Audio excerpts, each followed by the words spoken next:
Shadow. I fixed everyone else, but I didn't fix Shadow. We don't need him. I don't know what to do with my hands. It's alright, guys. Put him on your head. Put him on your head. Simon didn't say put him on your head. You all lose. it's literally just my hands and a window. I love it. That's yeah, right. That's great. Okay. All right, I did it. We're good. I fixed it. Hi. Yay. Good evening. Hello. No, everyone. And welcome to the Riot session. I am your illustrious DM, Shadowhack90, or Nathan. You may call me God. And for anyone who did not get the anyone who doesn't get the Battlestar Galactica references, shame on you. I didn't know that was Battlestar Galactica. You said it like the last 5 weeks. Yeah, it's a Battlestar Galactica reference. It's beautiful. Anyways, moving on. We're gonna send it down to the bald man with the beard. That's me. Oh. Hey everybody, I'm Zach. I am playing Lucis, a slightly demented and deranged tiefling sorcerer. He's great. There you go. And I will pass it over to ShadowCon. ShadowCon, tell us a little bit about yourself. Oh, it's great to be here, guys. My name's Shadow Khan, and I'm totally not driving back from my parents' house right now. But Yeah, that would be the absolute worst if that person came in and was talking right. Wouldn't that just suck? Perfect timing. Wow. I love it. Could've timed it better. I love it so much. That's great. Guys, I didn't think we were in Disney till like 2 weeks from now. oh boy! I didn't know where the voice was coming from because I was watching. I was like, someone does a really good ShadowCon voice. Like, not Shadow. That's not what you sound like, but like if you were making that voice. Anyway, I mean, yeah. I think that's what you sound like during pubs. So Yeah. Oh boy! Good. Oh boy! Why are you not in Skype yet? I'm so you can working on it. introduce I yourself? literally just got here, he walked in the door. and I got straight onto the computer. Let's go to Blue. Come back. That's called commitment there. Pretty And I'm impressive. trying to figure out what the heck my Everyone's password is for waiting on Skype. you. Anyways, Blue, who are you? Hi, I'm the Blue Ranger. I'm the Blue Ranger. And I'm playing the role. Oh wait. Oh my gosh! All of a sudden, I for some reason unmuted in my recap, and I'm like hearing people talking. I'm going, "What's happening?" I'm the Blue Ranger. I'm playing the half-orc barbarian Dryden, who just threw Brontor through a door. So things are going great. Oh yeah, And great. That being said, I'm gonna pass it over to Jessica. Jessica, why don't you introduce yourself? Jerk. We're learning so much about Jessica right now, who is muted. A whole lot of. Sorry, Juan was yelling in the background. Best intros ever. This is this is insane. So I'm Ramsbug. I'll be playing Jessica. She is a dragonborn cleric, priestess of Bahamut's, and she's awesome. The end. Con, are you ready yet? I'm working on it. I'm here though. I can actually participate. I'm working on getting Who are Skype you? back up.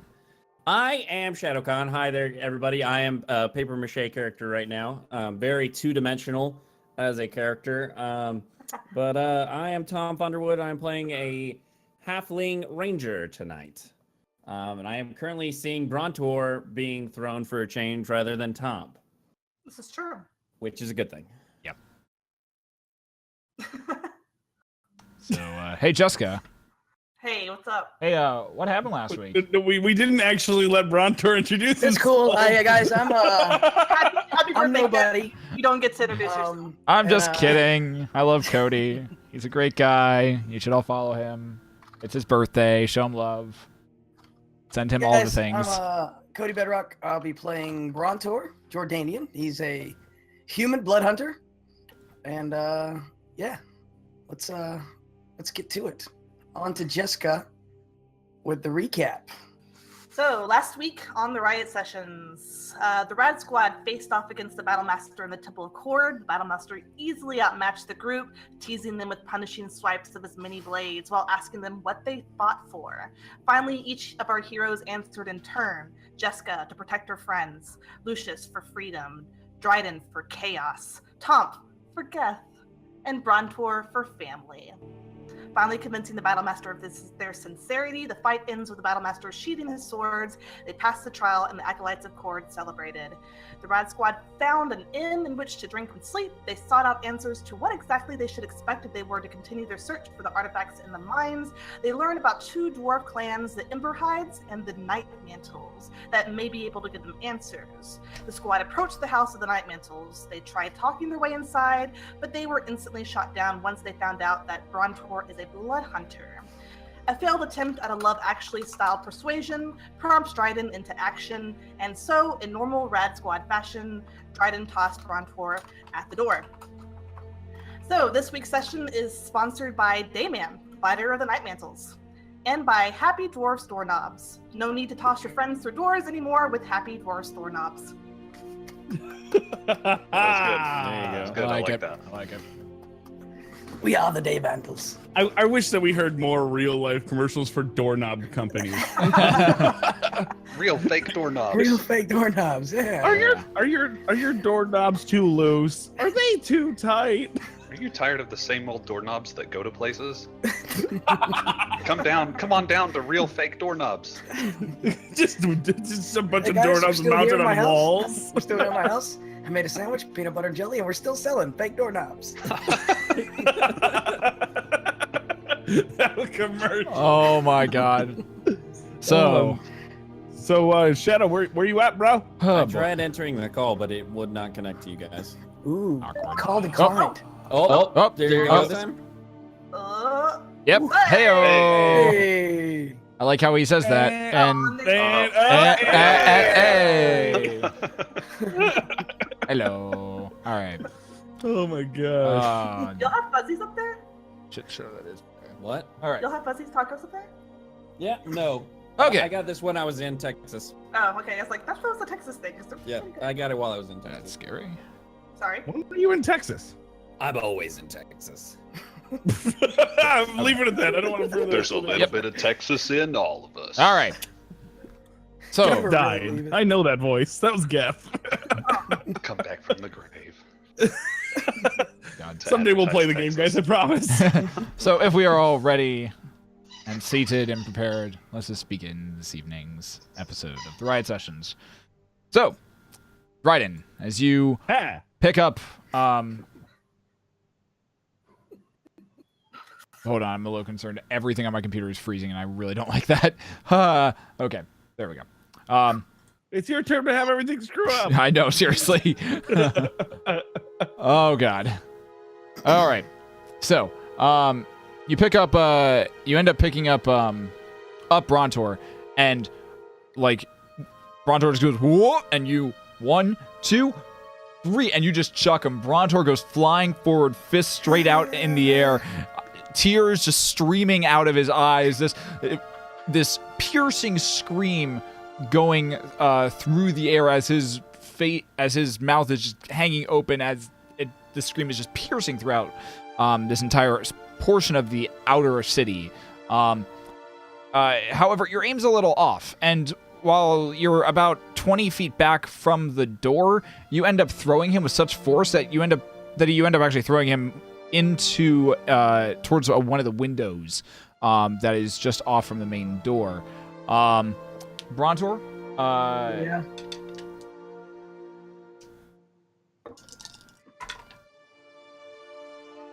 you suffer 9 points of lightning damage as one of the as you cross over a threshold. As you cross over the threshold of the actual door of the actual like where that fire rune was placed. As you cross over that, a bolt of lightning just strikes out from one of the from like a gem on the door frame and just hits you and just crackles throughout your body. However, your momentum still goes flying forward and you crash through the window in the front room. You and comes sliding to a halt on the inside of the room. All right, I turn around to look at the door. You turn around to look at the window that you just crashed through? No, the door.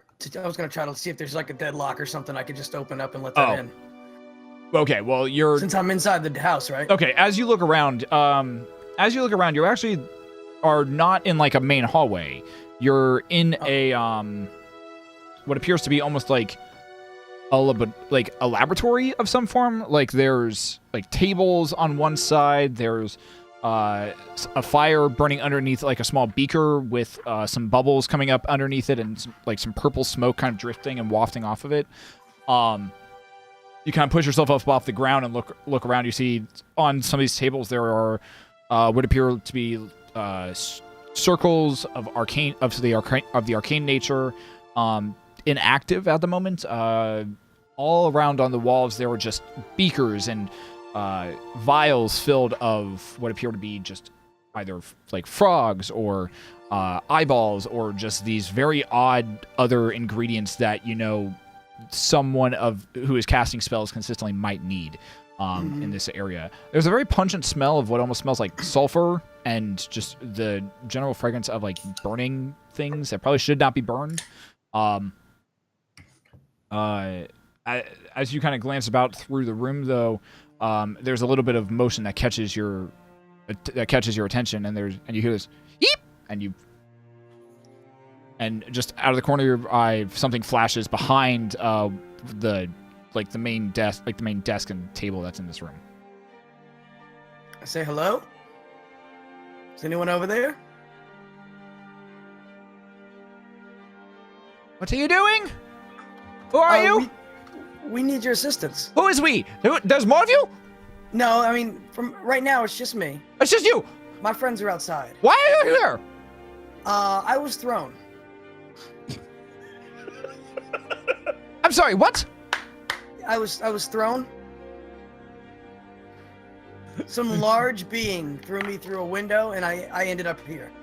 You increased the security of this place. And you see emerge from... I did suffer a significant amount of what I think was like maybe lightning damage. Yes, that would have been one of the defenses. Why are you here? And why are you busting through our window? Our friends need the help of the person here. The main person who resides here. Did you talk to the head of the NightMantles? He did. The head of the NightMantle shut the door on us. Or on me. On you? Yes. Why? And you actually watch as appearing from behind the table, there is this small dwarf. He's very red in the face and as you kind of look at his skin, it's very almost it looks a lot blushier than normal. The beard is very thick, very bushy, and it is very, very tangled. But it's also a very deep, like crimson red color. He's wearing this individual is wearing like what looks like a leather cap, like almost like one of those old leather football caps. And it's a dwarf. He kind of just like peers out from behind the table, and his eyes are just a bright gold color. What do you? He looks back up at you and says, "You talked to the person. So you talked to the leader of our NightMantles. You talked to Master NightMantle, and he shut the door in your face. I'm sure he had a very good reason why." Right, he did. Well, not really. He didn't really explain why he did it to us. He just kind of shut it, and it was abrupt. I don't. He's never done that to me. Is there any reason why he would not be a fan of blood magic at all? Blood magic? Yes. I've only heard rumors of blood magic. Right. It's not very well It's not well or widely practiced, and those who normally practiced normally have some form of curse on them, or are normally in some horrible situation. Are you cursed? Are you the one who practices blood magic? I mean, I've dabbled, but I'm not cursed. I don't have a curse on me or anything. that I know of. And you watch as the dwarf just kind of like takes a few steps back, and he's just But like, listen, I don't want any trouble. I'm not gonna hurt you. and I don't want trouble either. I don't mean you any harm. I want to be everybody's friend. I'm a nice guy. I just need assistance from the NightMantle leader. Can you help me at all? The dwarf kind of just looks around and is like, maybe. What is it you need? The front entrance. My friends are there. Right. We've spoken with the Blade Master, Battle Master. Okay. And he knows we're here. He's our friend now. Wait, you spoke with the Battle Master? Yes. He doesn't speak to anyone. Right. That's what I've heard. And so that's why you should like. He's been silent for. Well, he's always silent. Yeah, but he spoke. You heard to him us, talk? and he told us that we need to be here now, and we need your assistance to help us come in and talk to the NightMantle Master. You realize this is the NightMantle's private residence, correct? I do. And if he doesn't want you in his house, you probably won't be coming into his house. it's just a big misunderstanding, and we just need to clear everything up. I promise you, nothing's gonna happen. We're just nice people, and we just want to talk to him. Make a persuasion check. Yes. Come on, persuasion. Nice things. 14. He gives you like this very just discerning look as he looks over you and says, All right. I'll take you to him.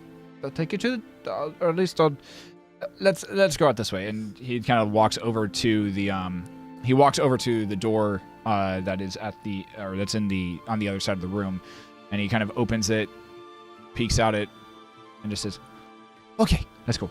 And he walks out into it a little more gingerly than you'd expect somebody to. So, should I be looking out for anything out of the Keep your ordinary? voice down. Keep your voice down. I'm sorry. This is a library. And as you exit through the next door, you actually walk into this very beautiful and ornate library. Just bookshelves line the entirety of this room. There are 2 large tables, made for dwarves. So they only come up to about your shins. But they just have books scattered across them. The smell of dust and old parchment just hits your nose as soon as you enter this room. There's a chandelier in the center that every single candle is perfectly lit with this blue flame that just seems to flicker ever so slightly. It's a nice collection of books. And as you glance off to the side, there's even another spiral staircase that seems to lead up and down, from what you can tell. My friend Jessica would like this place a lot. I'm sure she would. I'm sure she would. Let's see. Kind of looks around. Let's see. Okay. He might be over this way. And Okay. The dwarf continues walking. Just off to the left-hand side and walks till he comes up to the next door. And he slowly pushes the door open. Just kind of pokes his head in. Looks around. Okay. Pushes it open. Well, this appears to be a study. He doesn't seem to be in here, though. May as well have a look. He walks in. Perception check, or I guess just to look around, investigation check. Are you looking in the library, or you're following him into what the guy said? He said he was going into the study and he didn't see anybody in there, so I'll follow him. Okay, so you follow him into the study. Go ahead and make a perception check. 17. Okay. As you get to the door and open and push it open, the dwarf is already kind of rummaging around, and you watch as he seems to kind of place something it almost looks like down the front of his pants, before kind of going back to rummaging about a little bit more. What was that right there, buddy? What? You just kind of snuck something in your trousers there. Gives you the weirdest look, and it's like, no, I didn't. Oh, okay. But yeah, we need to go. If we could we go get find my friends at the front door? Yeah, give me a minute. Give me a minute. Not a chance. Not very often I get to look in his study. Take your time, but gonna be some interesting things in we here. don't want to make him any more angry. Oh no, duh. You don't want to make him any more angry. I can make him I plenty know, I angry. know. Oh, okay. Well, I'm just looking out for you too. I appreciate that. He continues kind of looking around. He continues just kind of looking around and continues doing. Just continues for a few more minutes, for like just a few more, like maybe a minute more before just kind of like being like, right, he's definitely not in here. Turns around and walks back out into the library. Right, at the front door, you said? Yes, I believe so. You watch as he kind of like that way, and he kind of trounces off to a door at the far end of the library portion. Walks over and once again kind of just opens up the door just a little bit. Slowly creaks open and immediately turns to the left-hand side. At this point, about 4 or 5 minutes have gone on outside with the rest of you, where all of a sudden you just hear the door. You hear the slight latch at the door, and opens it up, and a small dwarf, very ruddy, like very red and skinned, and like this giant bushy red beard, is standing there with this like odd leather cap just sitting on his head. And he walks out, and it's like, "Oh, are these your friends?" And he calls back inside I the peek house. my head around the corner. Yeah, I guess so. Those are them. Great. Have a good one. And dwarf walks just right out the main Wait, room. what's your name? Not important. Okay, see you later. Not important. Just trounces off down the main road. All right, guys, we're in. We're in? We're in. Okay. Alrighty. We went to his study. It's in this library, but he wasn't in there. Maybe we should check it again. You want to go back to the library I mean, library, yeah. Is Let's it- or his study? Yes. Probably in the library. You want to go to the library? We should check the library. All right, to the library. All right. So I need a marching order here. Library or library? Or is that where we're going with? Yeah, the library. Okay, library. Got it. Library. Yep. Library. Or It's library. where they have all those books on shelves and stuff. I think they're called borks. The books on shelves at the library. Marching order. I'm gonna go. I'll be last. first since I'm leading, I guess. All right. You're already in the house. I was Oh, yeah. told not to go first anymore, so I nominate Dryden to go first. I hate libraries. I'm gonna stay out here and look for some alcohol. Okay. Okay. I'll go after Brontor. I'll just follow in line. Okay. Let's go. Anyone who is crossing the door or crossing the threshold who is not Brontor, I would like for all of you to make dexterity saving throws. Oh, crap. Because Brontor is already in. Hey. Hey. Nice. Hey. Not so much. Do you guys have any meat? All right. And Lucius, give me that D100, please. 5. I look for a right, kitchen. 100. Oh boy. Starting off the night strong. 6. Sounds like a strong throw. Wow. D100, you got a 6. Yeah. Yeah. Now, if he gets below a 5 on a D100, does he then have to roll again? That's a good question, Ooh. Mr. DM. No. Damn it. Aw. You just keep doing this all night long. 3 hours of wild magic. 3 hours later. Well, we're all dead. Hold on. Hold, please. And that was the end. The face. That's That's not a DM good thing. face. Okay. I love it. All right. Give it to me. I have to go to another book for this actually. Oh yes. Oh no. Yes. Yeah. Yeah. Oh man, I don't know this creature. Dragon Manual 6. For the I have a answer. feeling I'm going to be really happy that I'm in the kitchen for this. You're not in the house. Oh, we were walking into the house? I thought Yeah. we were going to the library. No, they're walking into the actual house itself. Oh, I walked into the house. I Oh. was just not going to the library. Then give me that dexterity saving throw, man. Oh, okay. Now, can I I'm dead. channel lightning? like I've been watching a lot of shows lately, and there was something about this guy named Zuko, I believe is the name, and he was able to go Zuko. Okay. And like, Danny Zuko from Greece? yes, So, yeah. all right. Distant If relative you did not to roll Sandy. over a 15, you suffer 19 points of lightning damage. As you cross over the threshold, just same very faint blue stones that you've seen before just spark with energy and just zap you very hard. So much so that all of you just fall into this giant dog pile on in this main entry hall. As you do, and as you're standing there, What do I do? or Tom, if you manage to hear this and you just like immediately back up, like you just like kind of do this like this nice little like just whoop whoop heat, and just kind of manage to That's dodge how I sound too. out of the way. It was really good. Oh, peep. Whoop, whoop, whoop. As you finish moving, Tom,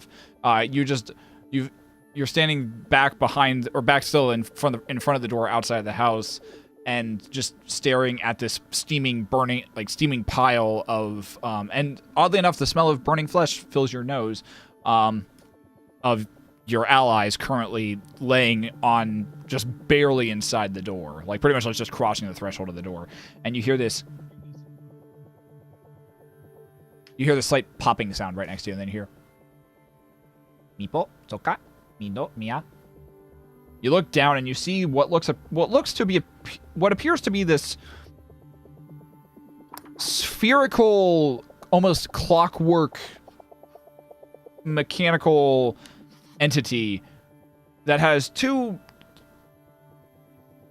metal wings that shoot out the back of it, and in the center of like the sphere is just this giant, like this just single eyeball, and it looks very, very much like this thing was almost made out of clockwork, and it's just standing there.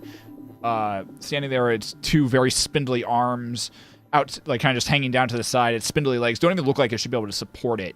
And it just has like a small dagger in its hand. It's just like looking around. Mipo, manawa. Looks up at you. Amanama. Hamana. Imanagaba dema. Mimama. Rabagabagala. Ugajikama. Sagabagra. Manamanya. Ah, Yamanya. Banaba. What And this thing is. Well, Habaga? Are we back up or are we still unconscious? you're not unconscious. You're just in a steaming pile of. Tuff, what are you saying to it? I get up and I'm gonna go ahead and cast some. I do a quick one of these. What am I saying to it? Yeah, what are you saying to it? Habagaba. Mangamanuka. Right, but what does that mean? It means Habagaba. Mamanuotama. Does any of us know this language? So I get up and I turn around. Nope. Zippy! I give it a little Guys! bow and I say Habagaba. Can I channel my divinity real quick and get us a little health back? Yeah, if you want to. I'm gonna go ahead and do that while we get up. So everyone gets 8, Mhm. and I'll take Nice. As I stand up, I go, "Haba what?" 9, except for Tonf doesn't Did you get say it. Jibby? Guys, How about Zippy's who? back. Zippy. Zippy, yeah. Who's Zippy? He's my buddy. And so I kneel This is down Babo? your buddy. and hold out my arms and say, Zippy, come over here. Come here. Mabonoma. Yeah, that's right. You're You back. know this guy? Yeah, he's my friend. You just see it frantically shaking its head. Mama. Oh, he doesn't know what he's talking about. Oh. I slowly pull out the negotiation. No. Try it. No. I don't know about this guy. The eye gets like a lot. The single eye in the center of its face just gets a lot wider, and it's just like, oh, matobaya. Yeah, he's got a big axe.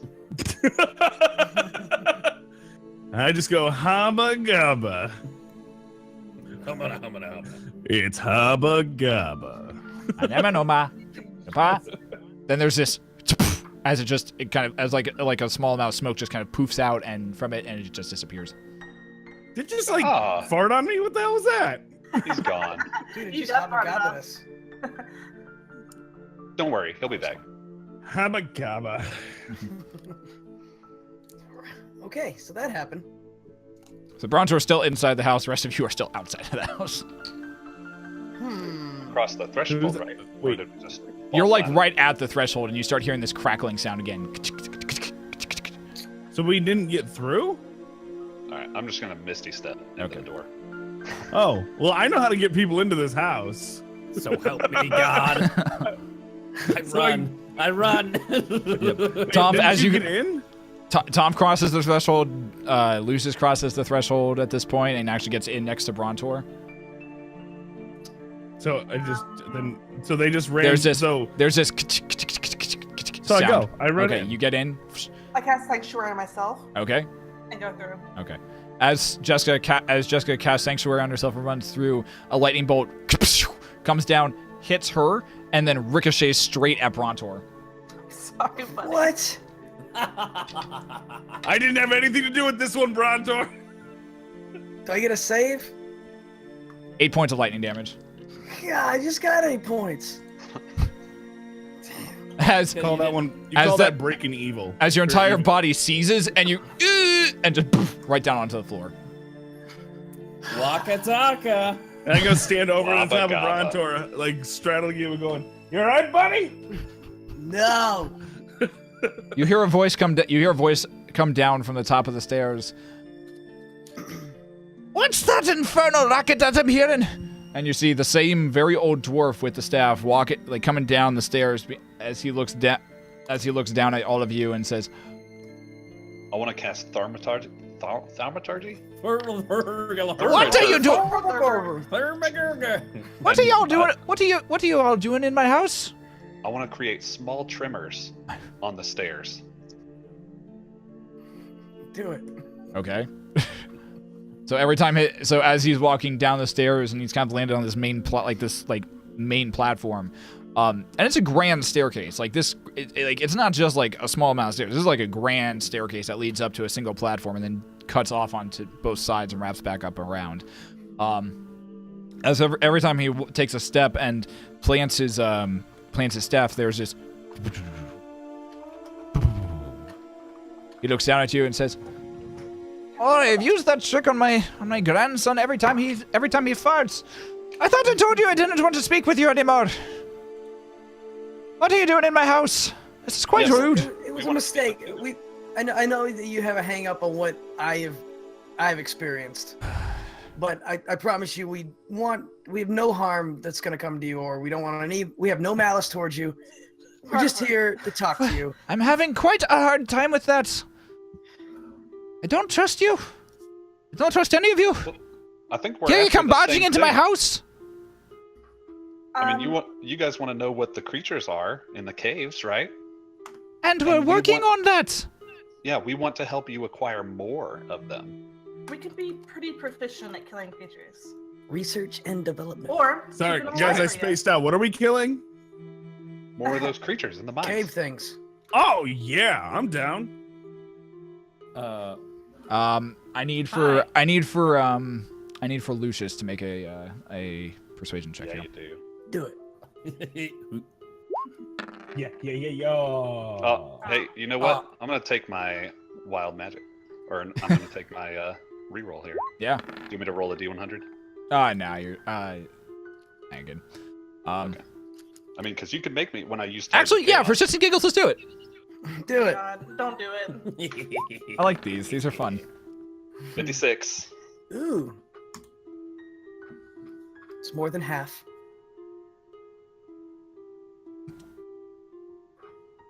No zippy this time. So, Lucius, as you're standing there, and you're speaking to him, trying to get him to,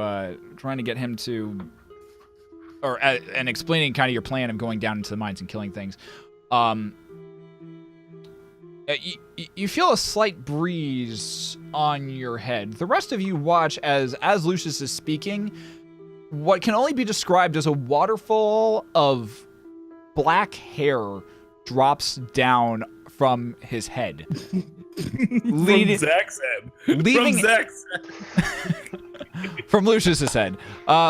Leaving it as clean and as smooth as the day he was born. Just has two horns. Just has two horns. He is now just has two horns just coming out of the top of his head. That's it. And the old gnome or the old dwarf looks over at you and says, "You really should try and figure out how to control your magic. It's getting quite unnerving whenever things like this keep happening." So It's my magic. I'll use it how I want. Fair enough. It's my money. He actually probably intended that for happening. It's a little bit weird. Fair enough. So you're wanting to bring more of these creatures to us? Yeah. I mean, we'll kill them first, but yeah, you'll have them. They'll just be 100% more dead than they previously were. Well, if you could bring back one alive, that'd be even more interesting. I mean, Just that's one, a lot just, of work. just one. Any more that you find, and bring back. Now, how about unconscious? Unconscious is still alive. That works. But like, that's a lot of work. What about Do you have raised anything- from the dead?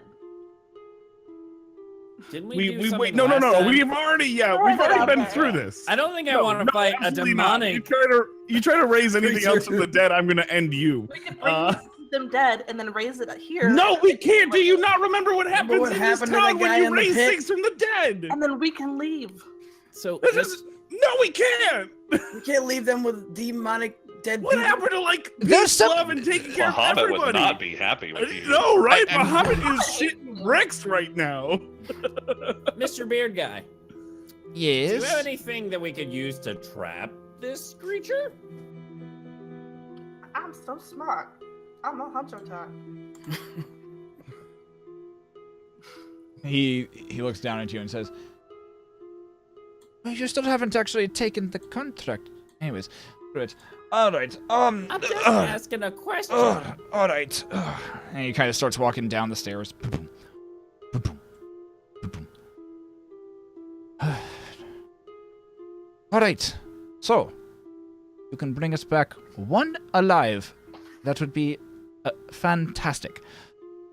However, I'm willing to pay you 500 gold pieces for any of the heads that you bring back. Any of the heads, specifically the heads that you bring A back. piece? They're big. Can we get toes? No, heads. Any of the It's heads okay. that I you can can carry bring the back heads. from these creatures. You're quite interested to see exactly what's going on in those brains of theirs. So now they don't have to be alive; they just have to be heads. No, we still One want alive. one alive. One alive. But any heads you bring back, I'll pay you 500 gold apiece for them. How much for the live one? But you bring him back to be a live one.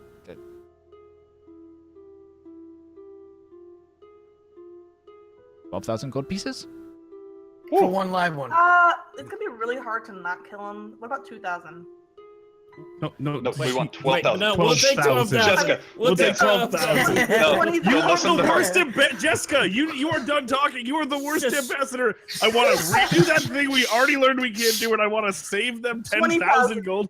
20,000. That's what I meant to say. He looks over at you. 12,000's about as high as I can go. Because you're also wanting a way to capture it from myself anyways. I asked if there was. I do have things that could happen, but if you don't want it, by all means, go do what you need to do. Just take it. All right. Because guess Well- who's going to have to carry this some bitch? Well, wait, Lucius. Yeah, You have your pit thing, right? I do. We can fit all kinds of heads in there. Can we fit live things down there?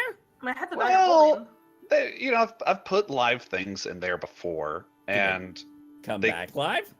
They came out different. I would consider them less alive. You're all very strange. Thank you. I think they can We survive can say a the little same bit, about you. 'cause You live underground. as long as it can hold its breath. I This think. house is on the top. This house is on the side of a hill. Yeah, this. We're not still in the dungeons? Nope. No. Oh my god. You were in the dungeons? You were in the what? I'm sorry. Why are you in my house again? Well, we're the We're NightMantle. helping you. Yeah. We're helping you capture That's monsters. close. You can see that he's like really regretting his decision to even contemplate offer like your help at this point. Now I know got we you, seem though. a little bit odd, but I mean, We get the job done. guys of Here, I what got we something do, for we this. gotta be a little bit odd in order to be able to carry out If our we- task. You know, understand? We can catch it in the bag of holding if we get it back here in 10 minutes. You can see as you see as he's kind of walking past you and says, "Well," he goes off and he turns off into a door and actually heads into Brontor, which you know is the library area. And just kind of leaves you guys there standing in the hallway at the moment. What? Now I've got something for this. And Beard I face. pull Hold out the hole and I reach into the hole and I pull out one of the mugs that I stole I follow Beardface. Okay. and Me I too. close it up and follow. All right. So Jessica and Jessica, Tom, and Jessica and everyone follows into the library, and once again, now you all see this very beautiful library. Check a look. It is dwarven in make. It is dwarven make, so it is a lot shorter than what you're mostly used to. You only catch like the faintest wisp of his cloak as he kind of into Tom or Brontor, which you know, into the door, which you know is his study. Yep.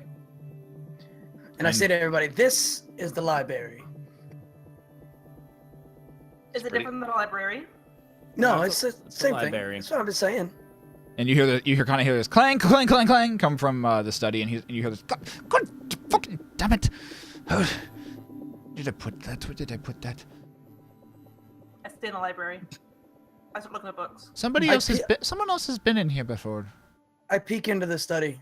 Like, Well, hey, this is your library. I would assume somebody's been in here. Not the lab. Brontor, as you kind of peek in, you see him just kind of looking around and looking at a space on the wall. There, where he's like, I just swore I put something there. Where the fuck did it go? I did. Earlier I came in, right? And there was a little tiny red face, red beard fellow with a leather hat. And he was trying to show me He where you immediately were. turns around and says, "There was someone in my study." Yes. Me and this little red leather hat guy. Did you think that he was? He did put something in his pants. And you didn't think to stop him? He said it was okay. I figured And you he'd let me believed in. him? I don't know. I didn't know. No fucking shit, you didn't know. Sorry, Beardface. What to say? We can go get him. I mean, he was That's in your. not my name. Oi. He was in your He was in the lab. science. He was in the scientist laboratory lab. too. Yeah. And he starts like running off to the laboratory. You need some help, Beardface? Hey guys, let's go. We're going to the library or the scientist lab. It's I wanna literally stay right here. around the corner. He just It's a very interesting walking pace. It's tripping. Yep. He does a got a barrel cane. roll. all right. Do a barrel roll. Yeah, you watch as he kind of starts looking around and be like, okay, that's there, that's still there, that's still there. Okay, that's still there, that's good news. Okay. I just thought. Sir, just so you know, he told me his name was not important. It's a weird name. It's like that one dude we came across. Oh, wait. Never mind. It's just me now. It's your. His name was No. He glances. He glances back over at you, Brontor, and says, "It appears that my original assumption of you was correct. Don't ever trust a fucking blood hunter." He starts walking back. Hey, that's mean. What about just It's your the attention to regular detail hunter? and to social cues that have me the most impressed.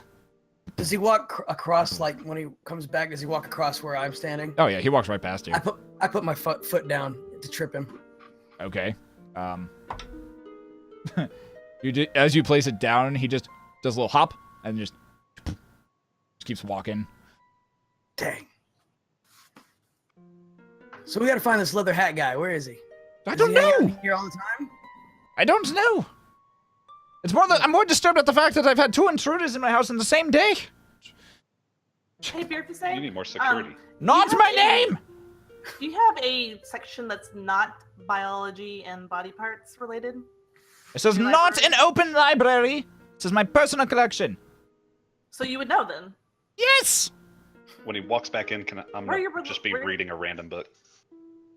As you pull down one of the books, as you go to reach for one of the books, Lucius, you as soon as your hand grabs it, you're immediately I need to make a wisdom saving throw. Wisdom saving. Shit.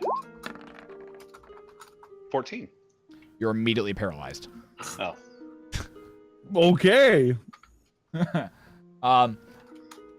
He comes back out. He comes back out of his study holding what appears to be a purple amethyst, about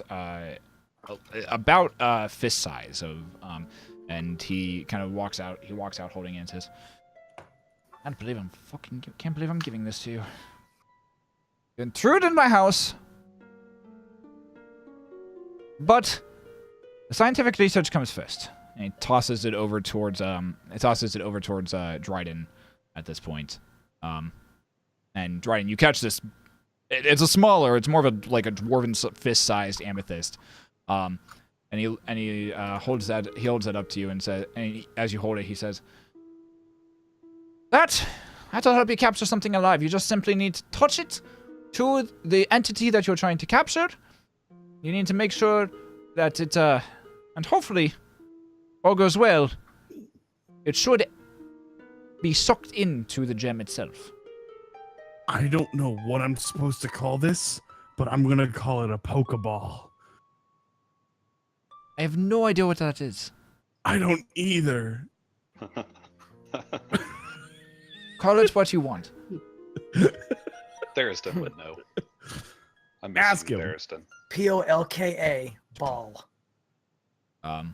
He says, all right, 500 per head that you bring me back. 15,000 for the live one, or 12,000 is what he originally said. Sorry. You said 15. I'll go back and check the VOD because I don't. Oh no, that's Jessica saying it. Yeah. You said 12. Shadow said 12. I did originally say 12, so okay.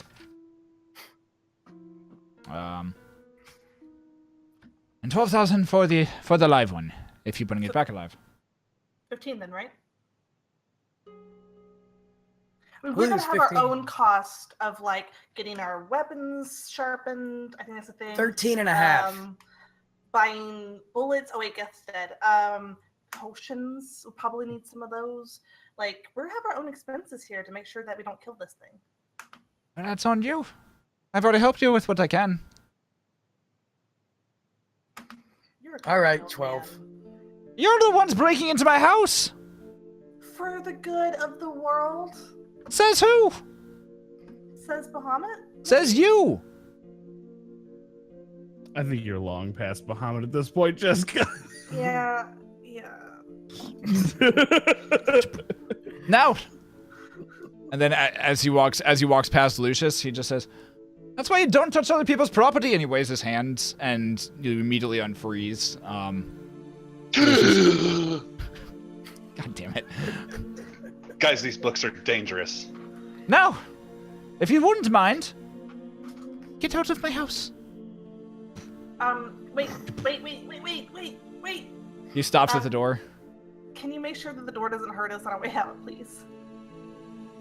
Snaps his fingers and just keeps walking. And you hear him start walking up the stairs. Oh, wait! Beard face. And I rush up and I extend the mug out to him and I say, "Hold this for me until I come back." Why? It's the contract! Make a persuasion roll. Make 20. Nice. He reaches down, takes the mug, looks at it. Not really sure what you're doing. So hold on to it. All right, all right. Turns around. And then walk to the door, and I turn around and point up at him, and I say, "Keep it safe." And then I leave. And I'll say to him, hey, if I were you, I'd get some surveillance in this area for leather hat, red face. He's probably gonna show up again because he let us in. He just pushes his hand, and all of you who are standing in the hallway just feel this push of force just kind of start pushing you out the door. Not enough to take damage, but just enough that's just like move, and eventually. Can I grip my teeth and try to stop this from happening? Like sink my axe into the floor? You can try. I jump and see if it will like carry me. Jessica jumps and it just immediately jettisons her out the door. I just Dryden, go ahead and make a make a strength check with Check or advantage. saving throw. It's a check. Oh boy. So I'll take close. the advantage on that one. Yeah, he's got 18 on it. You grit your teeth and you start like kind of walking back towards the stairs, and he just kind of gives you a perplexed look. Looks down at the mug. At least there's a few of you that are there's a few of you that are fun in this group. And he just pushes his hand again, and you are just thrown straight back out the door. All of you are pushed outside the door, and there's a as the door shuts, as Dryden just gets out the door. I pick up a rock and throw it at Dryden's head. You are now all currently standing outside in the middle of the throat. Ow, my God, I didn't know Don't he was throw throwing me rocks. ever again. What? That was you? I thought it was that guy. What are you doing Yeah. throwing rocks at my head? Don't throw me. I don't like wanted to throw you. Yeah, but I don't like it. Because now we got in there, we had our conversation, now we're going to go make some money. I know. but it So was a I won't throw you. Yeah, you're right. I won't throw you anymore because now we don't like money. Guys, if you didn't hear, we don't like money anymore. Don't like being thrown. Well, I asked you. I didn't. But I threw didn't you and ask. it all worked out. Never again. I don't All know right, what so we're doing. Lucius is the next one to be thrown. Dude, I'm all for it. Bring it on. Boy, man. So you guys are now in the middle of okay, so you're now guys are on the top of the city of Mirabar. So remember, Mirabar is situated on a hill. The walls encompass it, do this like straight down and then slant on all sides of it. Kind of creating almost like this like in real life like smoke like giant like steam vent like type structure, except like there's a city situated like inside it. You guys are now currently on the top of the hill. If you guys go through one of the entrances on the top of the hill, it takes you down into the inside of the this foothill basically, and there's the 3 rings that are situated that are actually carved into this portion or into the foothill itself, and the fire primordial sits in the middle. Quick question. Yes. The earring that we're getting replicated, you said that'd take a day? Yep, roughly. Okay. Do we want to go ahead and head down there, or do we want to wait until we get that last earring and then go down? Well, about what time is it now? It's Afternoon, mid-afternoon? late Late afternoon? it's like early evening right now. Okay. No, this would be mid-afternoon because you guys woke up. You guys woke up. You had breakfast. You went upstairs. Did that? It's like early afternoon. Okay. Do we want to see if we can get any sort of other intel as far as the possible location of the orb? What is it? The orb of passage?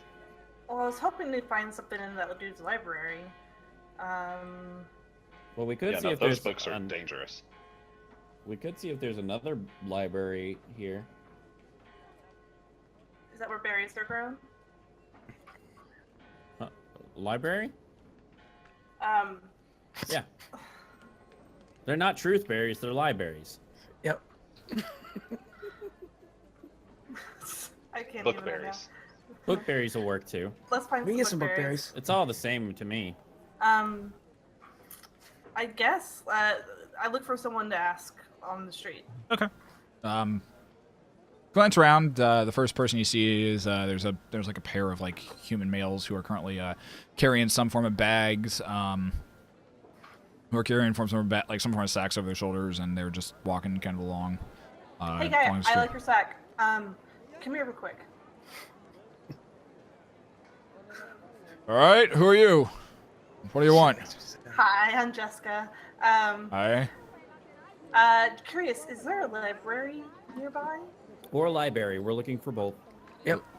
A library? Like, Is there anywhere where lots of books are available to the public?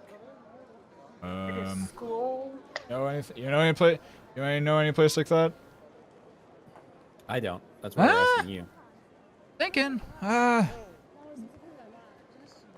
Might be down one. Might be down one in the residential district. Possible. Do you guys know where a snack stand is? I need a snack. They just literally Like- they point down this. They just one of them just points down the street, and you just see like a small little cart that has like food on it. Thank you. Your best bet would probably be probably someplace down in the residential district. That's where a lot of the commoner folks live, who, you know, prefer to live underground rather than up here in the sun. Got it. Thank Brontor you so sneaks much. back to the Enjoy cart. your snacks. I'm gonna follow Brontor. It's grain. All right. They both keep walking. Me and Tom were at the food cart. Yeah. You guys pick up some snacks. It's good. Yep. I There's want to like- get some for the road too. Yeah. Okay. Cost you about 4 gold. Got it. Yes. Cool. Ultimately, that leads up to about a day's worth of rations. Good Sweet. enough for me. Okay. Huzzah! So I head back to the group. All right. So where are we going? I mean, a To turkey leg. The residential thing? The Yeah. residential. All right. Where's the residential? I don't know. Residential library? We're in this hill here. Back They, where we they were. said down underground. So it looks like we got to go down regardless of where we're on the. Do we want to just go scope out the mines first and see what's Is he going on gonna- there? Is he going to deliver the earring, or do we have to go get it? Well, no, I'm not saying go down into the mines, but we might want to get an idea of what's going on at the beginning because they may not just want us rolling up into their mines if they're doing stuff down there. It sounds like they'll take all the help they can get. Right? Maybe. I don't know. Every time we've gone somewhere here, they haven't been too happy with us. I blame Dryden on that one. I mean, He got stuff done. Stuff mean- did happen. Wait, what's his name? Clariton? Clarendon. Clarendon. Distant relative of Clariton, who is a renowned scientist. He helped a lot of people stop sneezing. He did. That sneezing powder, that non-sneezing powder, sorry. His sneezing powder didn't hit so well, but the non-sneezing powder, that stuff sold like Sneezing gold. powder is actually still doing great in the local apothecaries. The children love it. When you get stuff from him, always hear you think Clarendon clear. Yeah, yeah. There you go. Let's go. This episode of the Riot Sessions brought to you by Clarendon. We go down to. We start walking towards. Yeah, I figure as you're having this conversation, you're working your way back down. Okay, so you all continue walking down. You eventually find your way back to one of the entrances that leads back into the undercity of Mirabar. You make See any stray dogs on the way? make a perception check. Okay. 21? Oddly enough, no strange dogs or no stray dogs that you really see. All right. Then I put my turkey leg bone in the trash. Okay. You toss it. However, you do notice once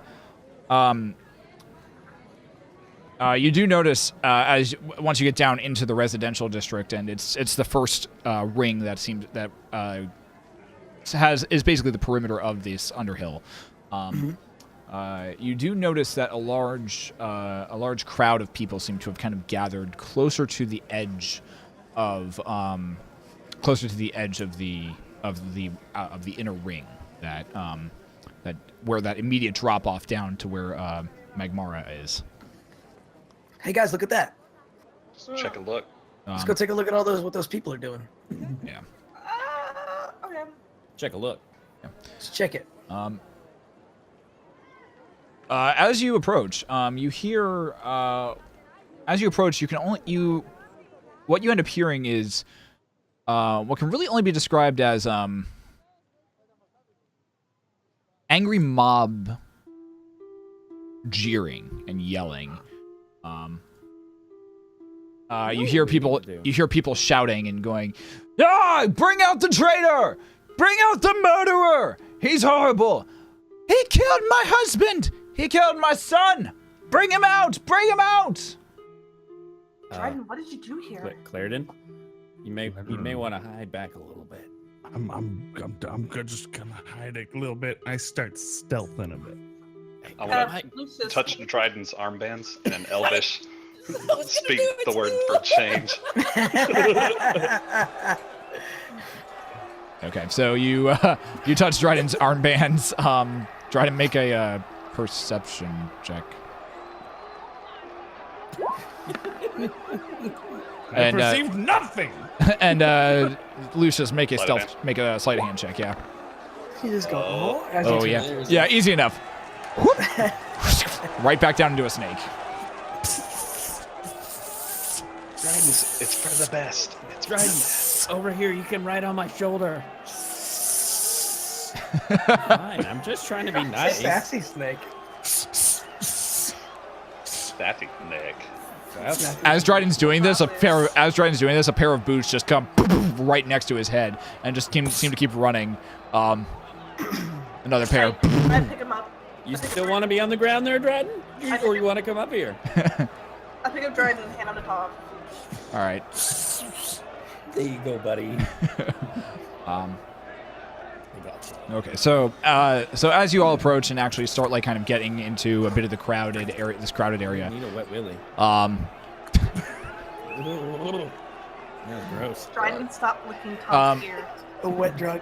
I can't tell you Get what's there. Get your tongue out of the ear hole. Anyways, so as you get into this mob, you see you continue to hear these people jeering and just yelling at for them to bring out the murder, and eventually you start watching as like different food, like rotten food articles and pictures getting thrown. And there's like a slight part in the crowd a little farther up from where you guys are at, as it appears that seems to be slowly moving through the crowd. I'm gonna go stealth up and see if I can see what it is. All right, make a stealth check. Damn, I'm stealthing too. I'm just gonna walk up. Yeah, fair enough. Alrighty. All right. 8. I start trying to be like follow the crowd, Lucius. and so I just go, yeah. Woo. Yeah, let's get him. Okay. Let's do it. So Tom and Lucius, as you both, Tom, you just start like kind of darting through the crowd. Lucius just walks up starts walking. Tom, if you get there about 3 seconds before Lucius does, and Lucius just walks up behind you and just places a hand on your shoulder, and looks down at you right as the crowd parts, right as the crowd parts, and you watch as a human individual, sandy blonde hair, wearing just nothing but like what look like rags, and kind of a some form of like sackcloth across his body, walks past you. As his hair kind of parts, you do notice that his ears are ever so slightly tapered at the tips of him. And apart from that, he's barefoot. He looks just absolutely dirty and grimy. His hands and arms are just filthy.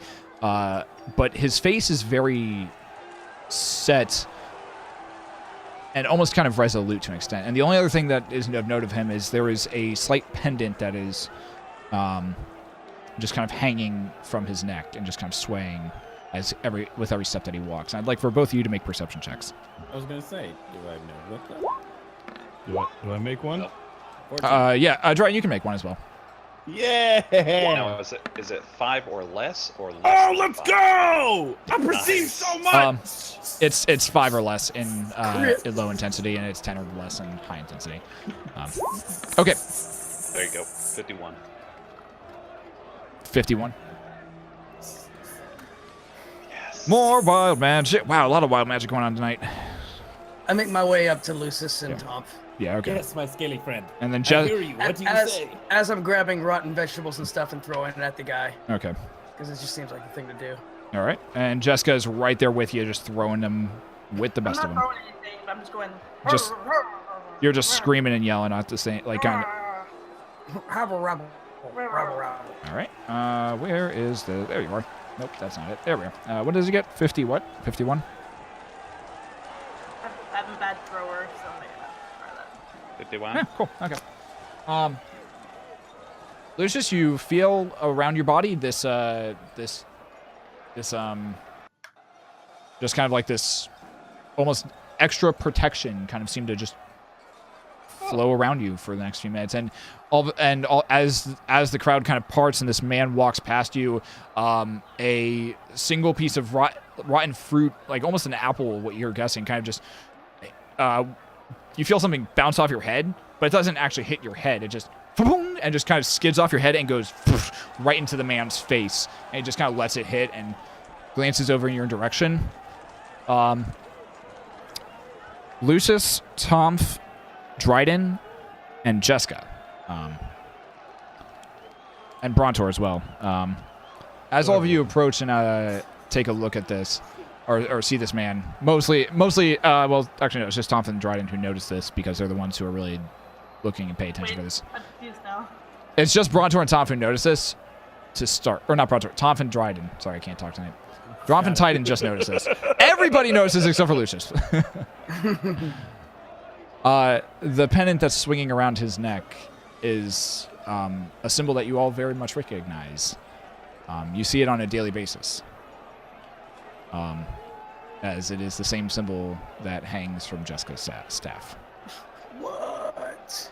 You see the symbol of Bahamut Oh! hanging from this individual's pennant that is currently around his neck. It's time for a Jessica's atonement. It's okay. She can resin. I want to nudge the guy next to me and say, "Hey, so what did this guy do anyway?" Guy next to you says, "He murdered 3 families in his sleep. Murdered 3 of them. They were all just sleeping, and they just killed them all. He was found over their bodies and with blood just soaking all in his armor, knife and dagger in hand, just standing there, not even caring, just stone-faced. Pretty incriminating. He was tried by the Battlemaster last week. He's been in the pit. He's been in the primordial cells recently. Huh. It's today that he's being sentenced to death." So, question: didn't I hear that somebody escaped those the other day? Yeah, some half-orc. It's Some okay, have- Snelly. It's okay, Snelly. It's okay. But heard that he was also tried by the Battlemaster and found to be unworthy. Kind of surprising. Unbe-worthy? Wait, be-worthy or unbe-worthy? For him to, the Battlemaster found him worthy for some reason. I don't fucking know. This man's about to be murdered here. That guy sounds pretty cool. Whoever that worthy guy is. Sounds like an asshole. Killed one of our best fighters here. Did he kill him, or more or less just hug him very tightly? Well, I heard the crack at the Crucible. He killed him. Speaking of the Crucible, wasn't there a lot of money bet? At on this that? point, the guys moved past him.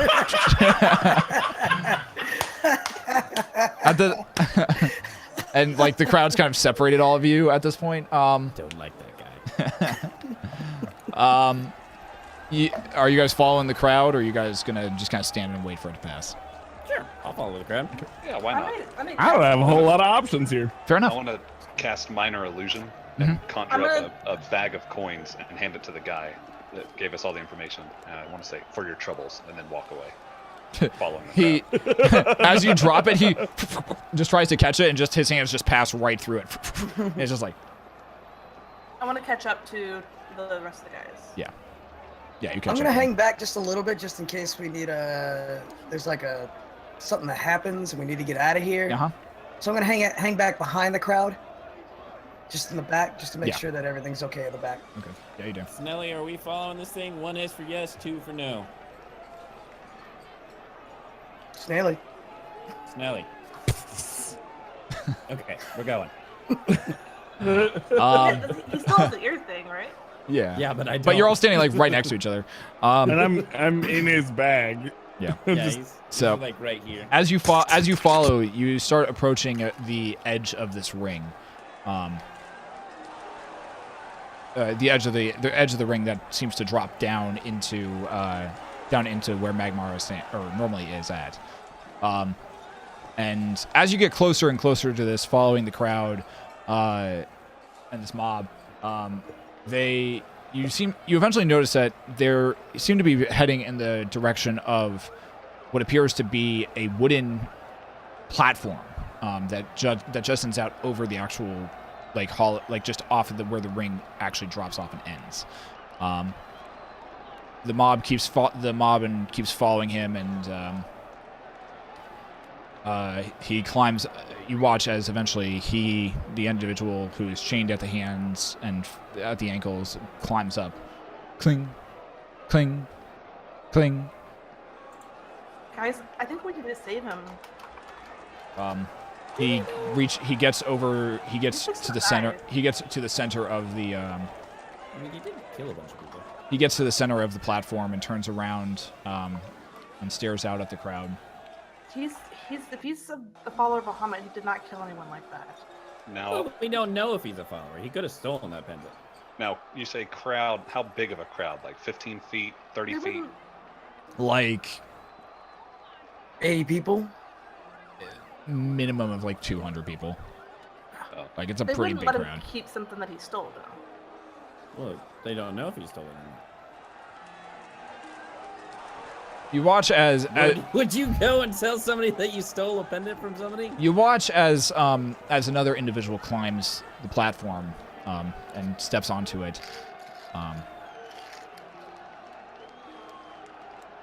Another individual who as you look him over, he seems to be a taller man, very red skinned, very, very red skinned from what you can see, and he is dressed in this very ornate, beautiful silver and gold armor, and as with a single symbol emblazoned on the chest and on the back,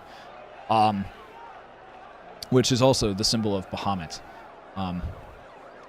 As he gets to the top of the platform, he raises his hand and the crowd quiets down. All who are gathered here today witness that Balan, previously a Vord, is here to atone for his sins with his life. In accordance of the law and the laws of this realm, Balan, you have been sentenced to burn in the belly of Magmara. Tom awkwardly starts clapping. No, everyone else is just still silent. A few faces kind of look over at you and then kind of go back to what's happening up there. Can I thaumaturgy? Do you have anything to say for yourself, Balan? What are you doing, Jessica? Let's see what he says first. Balan kind of standing there, very stoic-like, and still bound at his hands and at his wrists and his ankles. Just looks up at the individual in front of him and says, He mutters something quietly under his breath that I don't think any of you can actually hear. And he says, Bahamut knows what was truly done. It is into his arms that I go. You will never win. You will be judged for this. Now, So did the Battle Master clear this? You don't know. Well, I heard that he failed the trial. they could be lying now. I mean, we passed. We're not that great. Well, somebody asked the Battle Master. I'm gonna thaumaturgy and just yell out, "You lied, Bahamut treasures life. He doesn't take it." Snelly, do you want to go see the Battle Master and ask what's up? All faces turn right to Jessica. Yeah. As Jessica is now standing there shouting this out amongst the crowd. The individual in the silver armor turns to you and says, "And who are you?" I am Jessa Norixus. I am Dragonborn. I am a priestess of Bahamut, and I'm closer to Dragon than Dragonborn. I am You believe this man's story. future. That he did not future- kill. You believe this man's story that he did not kill those families that he was found over, I covered believe in their Jessica- blood. Away from Jessica. I say nothing of believing him, but I do believe in the justice of Bahamut, which is not to take a life for a life. Snelly, I'm gonna leave you here. I'm gonna go see. So the I Battle don't Master. believe you. Got it. So how would you proceed then? Is He's already been found convicted of these crimes by the Battle Master himself and by the courts of Mirabar. Battlemaster is in the Temple of Cord. He's not Bahamut's priest. I think that he should be tried with the people of his own religion. Regardless, he murdered families, children. Are you to try him then? He says he doesn't. He didn't. You are a priestess of Bahamut. I am a priestess of Bahamut. You claim You follow Bahamut? Would you like to? He kind of puffs his chest out, and you see the symbol of Bahamut on his chest, and he says, "Just clear that I do." That's some fancy jewelry, but again, Bahamut wouldn't take a life for a life, and it seems like. So he's would you very judge eager him to. then? Will you question him? Would we be allowed the materials and the resources we need to find the truth? Do you have them at your disposal? If not, we have something to get to. I need a rag and a lot of water, and I can get it out of them. You're in the crowd. You're not there. You're not part of this discussion, Lucius. Then yes, I believe that the people of his own religion, which seems to be me, and maybe others here, should be the ones to try him. Then approach, I'm heading to the Battle Master, by the way. and we'll let the trial of Bahamut begin. Oh boy. It's more like with Bahamut. The crowd parts even wider with a straight line from Jessica straight up to that platform. I want I- to kind of follow Yep. behind until I get to the front of the crowd and hold out Dryden and Ronford, say, can you come "Let the with- trial commence!"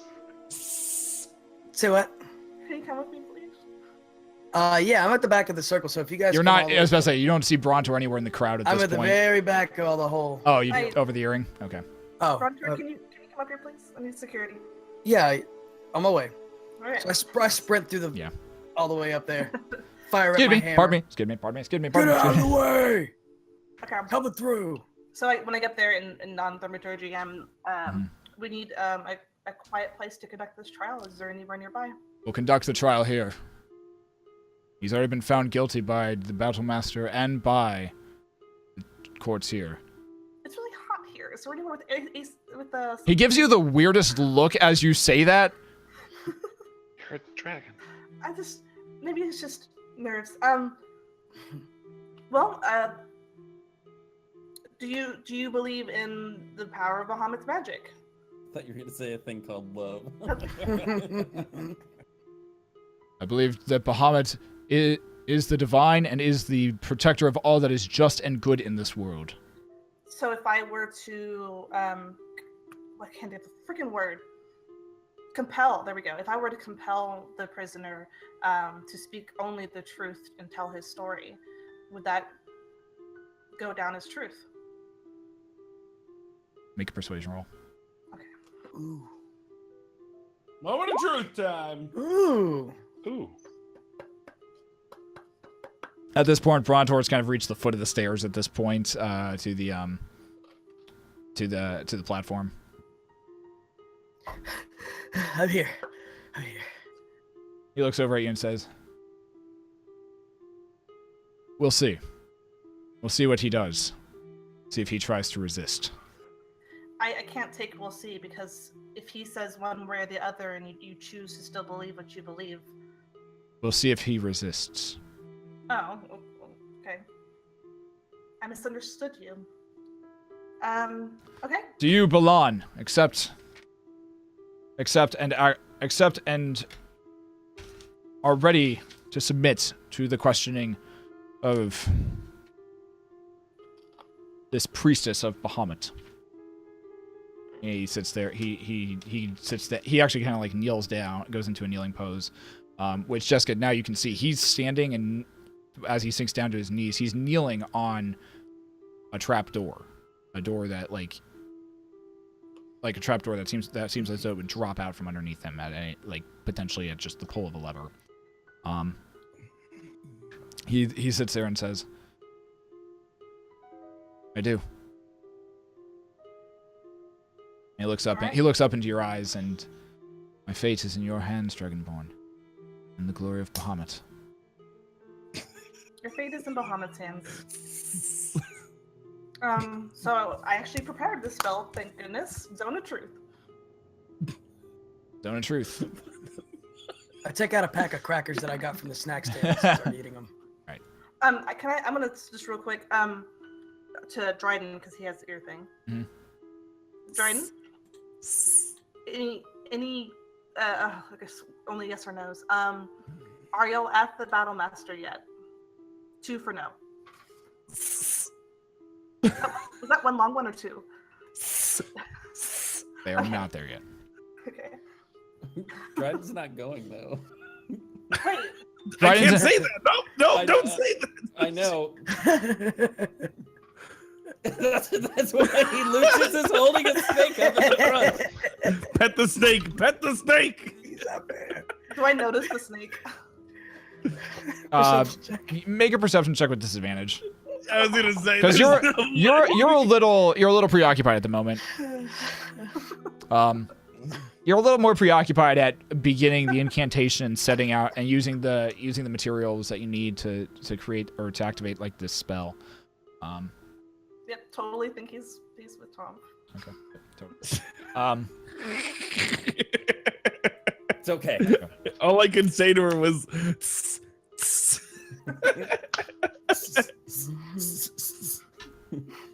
We need to start getting you into to Morse code. yeah, right. Okay, so you stand there. Parcel tongue. Okay, so you stand there. Jessica, what is your spell save DC? Storms, what's my spell save DC? It's 14. 14. Okay. Thank you. 14. Thank you. It's 14. And I do find it funny that the only guy who has talk, like beast talk, is the guy who's a snake. That's good. All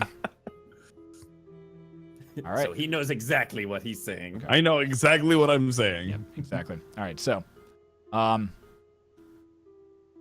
you finish the incantation. You feel the magic take hold, and you also step into this zone itself. And you can feel the divine energy around you, just permeating the air that you even breathe in. I'm gonna take about a minute and a half to just meditate on The feeling of Bahamut around me. So you take about a minute and a half of the 10 minutes that you have, and you just feel that divine energy. I would like for Lucius and Brontor and Dryden to make perception checks here. Perception. 8. 22. Good to know. 13. Good to know. Thank you. All right. Jessica. You take a moment. You're just standing there in your meditative stance. Your eyes shut, just feeling Bahamut around you, and you hear a voice behind you say, "Let's get on with it. We haven't all day." I'm sorry, Mr. Ansey. You start hearing the crowd even behind him. You start hearing the crowd behind him also going like, "Yeah, come on, let's go. Got business to do." I turn around and fire up my hammer like, "Hey, let him work." Make an intimidation check, yeah. 12. It's cute. Brontor being Mind you, Brontor. teddy bears can be terrifying. It'd be better if you didn't have, snacks falling out of your mouth. I'm gonna bend luck for Brontor here. Yeah. 13. And It's a little- it's like we just took the red nose off of him, and that's it. It's a little more understandable, but now there's just like spittle flying with the from the chewed up Lucius goes, crackers. "Yeah." Yeah! Listen to him. Jessica, your All right. spell has. Within the let's see. Oh God, I don't know how to do this. I hate those crackers. Bahamut, help me. Let's do this. Were you what's the guy's name? Brandon? You could ask him. No, it's fine. What is your first name? Let's just start there. My name is Balan Avord. Balan, did you witness or were you near the families that were murdered as they were being murdered? I heard them, but I did not actually. I heard them, but I have not did not see the killer.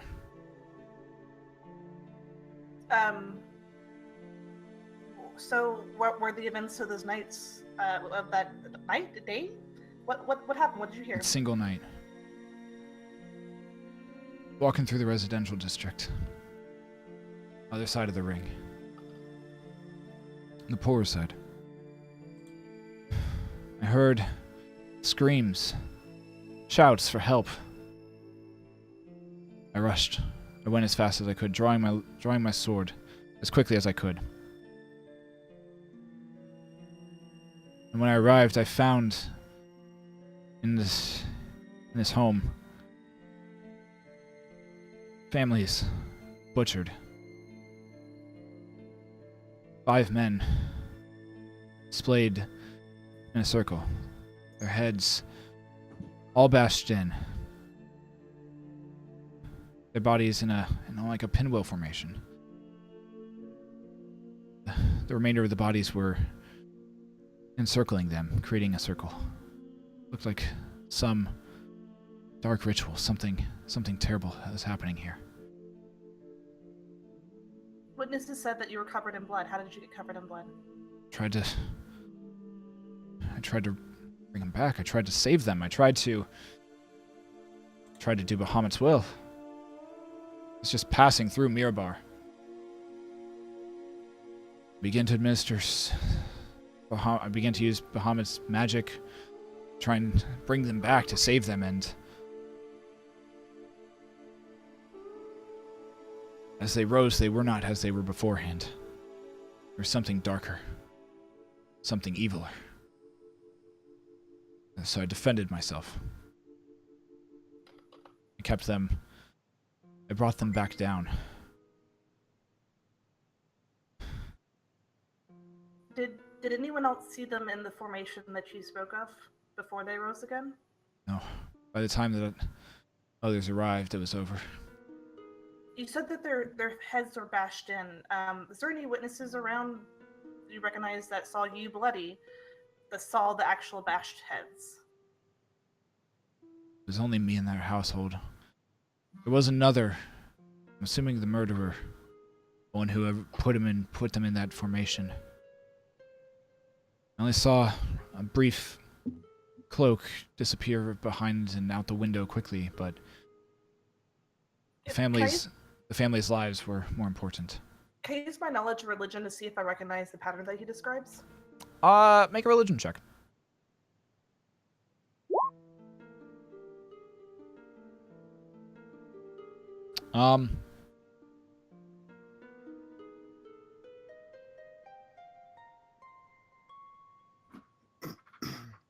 Do I get whispers? Sorry, excuse me. Burp. Sweet nothings. And we hear this in the crowd also, right? Yeah, you're hearing his testimony. Can I use Arcana? You can use Arcana as well. Can I use No, something? I cannot. No, because you're not there. I said something. I didn't say I had to be there. I'm gonna use the chicken wing. You can use fart. I've used that too many already. I'm spent out on that spell slot. I don't know why it's not whispering. So am I kind of just chilling on the stairs of the where they are up there giving the testimony, just kind of guarding? Yeah, just pretty much. All right, cool. You're giving me moral support. I continue eating crackers. While holding your hand more awkwardly. Right. I mean, it's a versatile weapon, so it's good crackers. I had to change the hand. I had to change the hand because the other one was getting tired. Wake up.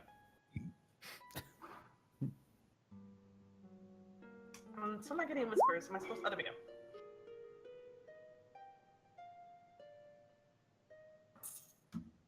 That's not helpful.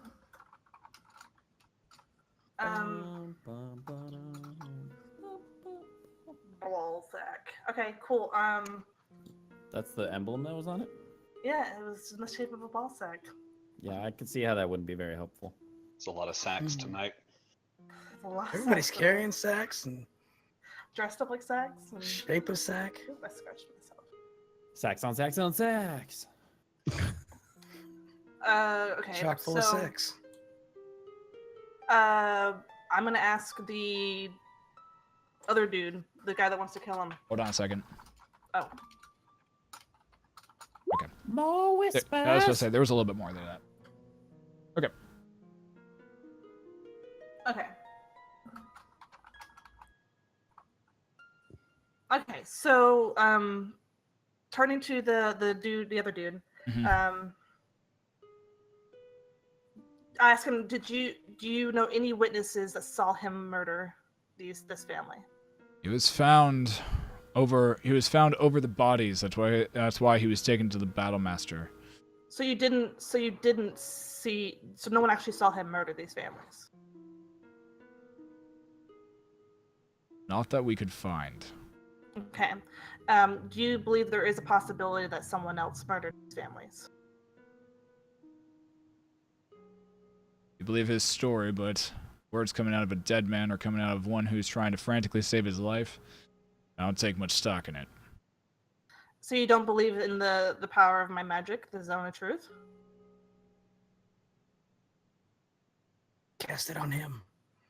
He's in it. He's in the circle. He's back, actually. Oh, okay. I did come within the circle, and I'll prove to you the power of this magic. If you don't, then you deny me a fair trial. Make a persuasion roll with advantage. God, it was a Hey. I mean, thank Bahamut. Ha He begrudgingly takes a few steps forward. Steps into the zone. I want you to try to lie. What is your name?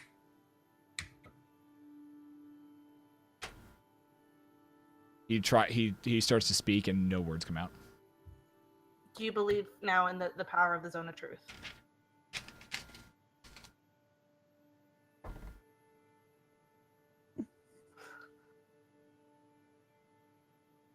Believe you're a priestess of Bahamut. Believe this is his magic. his divine influence on this world. You should be in awe of his magic. All right. Going back to that was my mic drop, by the way. By the way, you have about 2 minutes left on your spell. Yeah, I know. I'm trying to figure it out. Where am I at, by the way? I asked the You're dude. still making your way down to the next ring. Like you've probably made it to about the next ring at this point, and you're in the foundry working your way towards the Temple of Cord.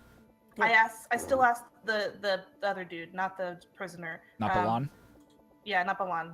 Are you a follower of Bahamut? Are you a true believer of Bahamut? I believe he exists. I believe in his words. I believe Are in his you a- teachings. Are you a follower of Bahamut? Yes or no? Not anymore. Do you? Not after the evil I've witnessed in this world. How could he allow for such evil to take root here? Okay. Do you know the type of evil that he describes in that ritual? I do not. I have probably about 1 minute left, right? Yeah, about a minute. All right. Probably about 2 more questions. All right. Gotta get to it. I'm bad. I didn't expect this today. Thank you, sweetie. I don't know. Let's see. Lucius, any ideas? He doesn't have what they do. He doesn't have an earring.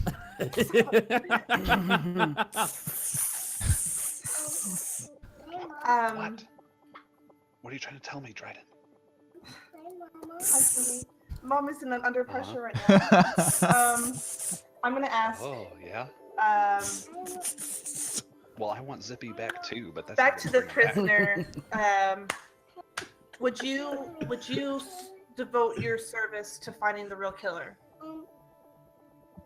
if left alive, allowed to live? That's If it was Bahamut's will, yes. The true killer needs to be brought to justice. Okay. Then I go back to the other guy and say, in the zone of truth, he's told a story. Where he is not the right murderer. If we murder him today, then we spit in the eye that it's all that's good, and we are enabling the forces of evil to continue within the city. He's willing to.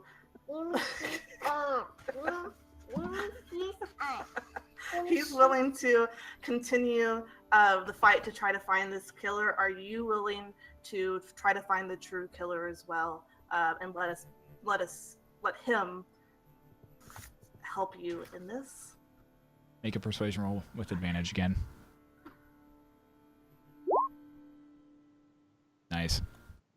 Yeah. At this point as you're speaking and talking, the crowd behind you, or the crowd off to the side, starts going like you start hearing murmurs going kind of throughout the crowd, and Lucius and Dryden and Brontor, you all kind of start hearing a few of them hear people start muttering like, why wouldn't a believer of Bahamut want to help actually find the real murderer? I don't know. Doesn't make sense. Weird. You heard him. You heard him. He said he stopped believing. So who does he believe in now? What god does he follow? I don't know. But that's another question. We should find it. Maybe he doesn't believe in anybody. And you just start hearing kind of these murmurs back and forth as it seems like the mood of the crowd is shifting. The individual who's wearing the Bahamut plate armor. Only boogers. Plate armor looks over it, just kind of looks at you.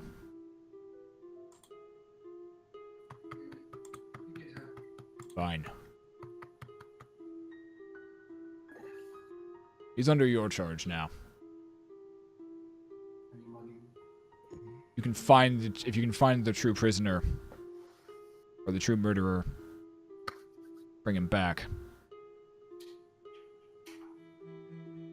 He will be tried, and justice will be done. turns, and you feel the magic fade, and the spell finish. Yell out, "Here, here!" for Bahamut, and raise Dryden. You shout that and raise the snake in the air, and the rest of the crowd kind of shouts up as well and says, "Ha ha!" and then they begin to kind of start, and then they start dissipating and start finding kind of their way back to about their daily lives, as it seems as though the action has been kind of concluded for this moment. That was cool. I've never done that before. At which point, Balan stands up, walks over to the guy in the plate, or walks over to the guy in the plate armor and just kind of holds up the manacles. At which point, the guy in the plate armor just begrudgingly takes the manacles off, hands him the keys, turns and walks away.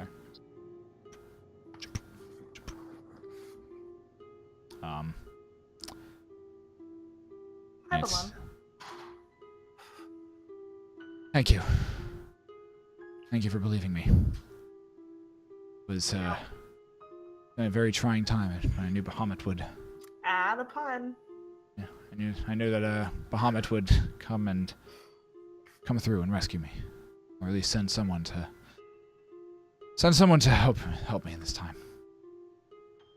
Never lost faith. And he kind of grasps his holy symbol, closes his eyes, and says a slight prayer. I'm sorry. And he extends a hand. Thank you. Thank you, Dragonborn. I'm Jessica. Thank you, Jessica. Walk up with Dryden's. You're welcome. So we have friends. This is Lucius. He's crazy, and he's holding our Very. friend Dryden. He's a half. Why would you introduce me? I'm stealthing. You're so bad. He gives you Smelly. he gives you the naive. he gives you the weirdest look, and it's just like, okay, that's good to All he know. heard was. So, As he's it's looking please- at me with Dryden, I say abracadabra, and then I speak the word change in Elvish and throw Dryden forward. you throw him forward. Yeah, just kind of gently toss him to where he doesn't materialize on Up. me. Or yeah, up. There you go. I just Okay. toss him up a little bit. Acrobatics. Make a strength check, Lucius, and pray it's low. 11. Dryden, go ahead and make acrobatics as well. Can you do like a Ginyu Force thing when you come out? Okay. So Dryden, as you come flying forward onto this actual platform, you stumble a little bit, and then almost kind of like you get right to the edge, and you have to catch your balance, and oh god, and you manage to finally find your footing, and you eventually find your footing, and kind of look back at the rest of the group except for Tom, who's now in front of you. Wait, So god. where am I? What? Tom, you have now made it to the actual battle Temple of Cord. Cool. Well, you said Yeah. you I said were in front of me. except for Tom. Oh, okay. Sorry, I misheard. I was like, So- I teleported. So, he Hi. Balan just kind of looks a little confused and says, "It's a pleasure to meet all of you. Let me introduce myself formally. I am Balan of Vord, and I am a paladin of Bahamut. I still believe in his almighty truth and justice, and his will be done, and justice will find whoever murdered those poor families." Well, it's very nice to see Bahamut's will still be done even out here in the middle of nowhere. Yeah, it's quite an interesting city, but so what? I could really use a drink. Yeah, we have rooms. That makes 3 of us. I got some cold alcohol in my pack here if you'd like some. You have fire alcohol. No, I got cold alcohol. And well, please sit down for a little bit. It's been Yeah, we have rooms back at the inn place. Do we have rooms? I've got a You have a floor. You have a floor. You have a whole common room. I'm staying in major. Jessica's room tonight. okay. So Sorry, I might try to get Bawan to get us a room anyway. Oh. So you all eventually, we'll say as you guys are having conversations and kind of talking a little bit back and forth, you eventually make your way back down to the Bella's Respite. And I think it is Try to fill him in on some of our more Yeah. fun exploits. Yeah, for sure. And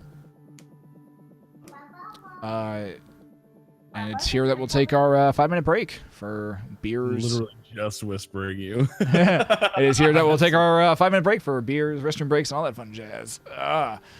Welcome, guys. Hi, chat. How you guys doing? Thank you for hanging out tonight.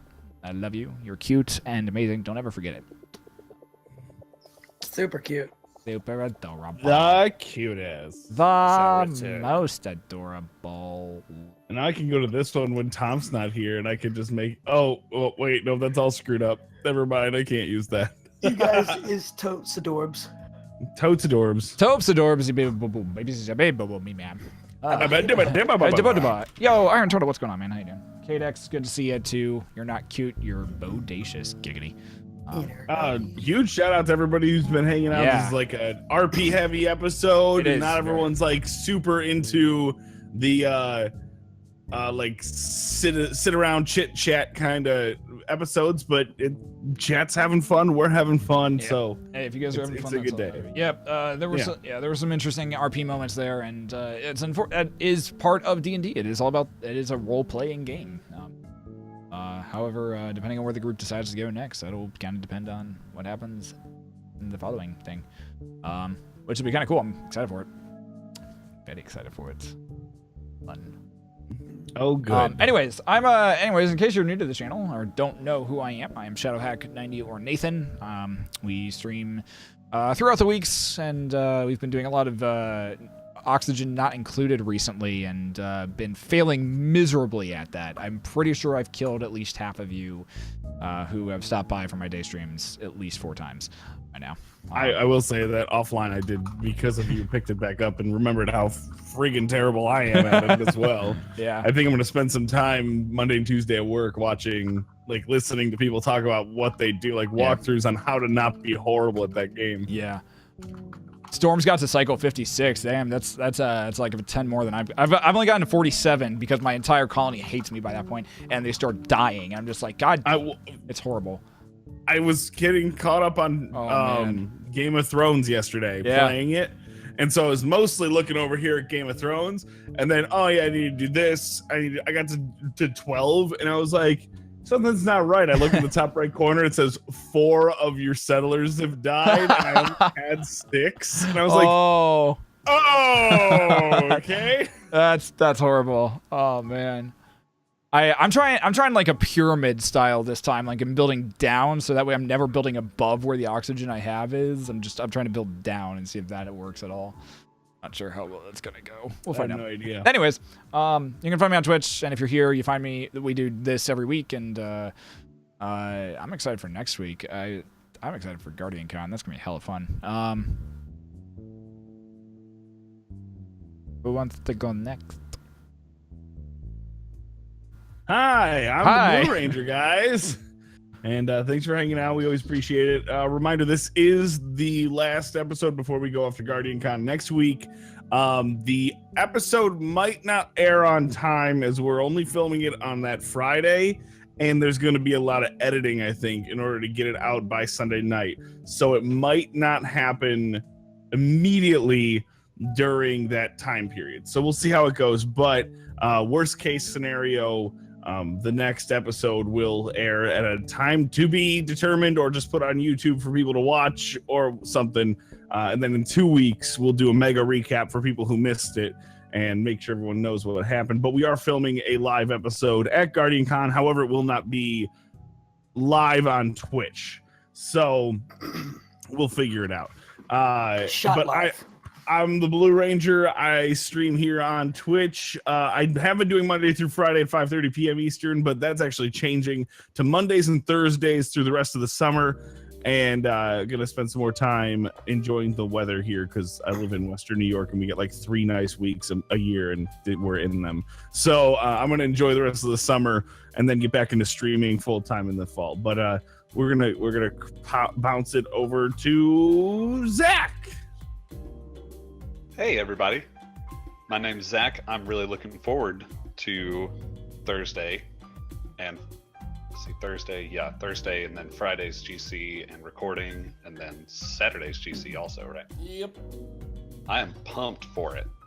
But you won't find me on Twitch, unfortunately. I don't stream because I don't want that kind of pressure in my life. Is it really unfortunate though? It's unfortunate for everybody else because I'm clearly awesome. So, I mean, you guys get to miss out on my adventures in gaming, but you know. No, we don't. We don't miss out. We're there. We're there for the excitement and for the salt and the rage. Yeah. But it's all right. But you can find me. I tweet sometimes. It's above my head. I'm gonna try to a lot more at GuardianCon. I think that'd be cool. We're gonna do some periscopes. I periscope a lot when I'm on these trips, so you'll find that you'll get your tweeting in through my periscope probably. Yes. Double whammy. That's right. And who hasn't gone yet? Everyone else. I'm Rams. I'm Ramsbug. I'm the other person that doesn't stream. I do mod around here on Twitch. And I'm extremely excited for GuardianCon. It's a dream come true to see everyone that I've met over the past several years. So you can catch me on Twitter, though. I do actually tweet occasionally when I think about it, at Ramsbug. Shadow Con. Hi, I'm ShadowCon. I do the Twitch stuff here pretty often.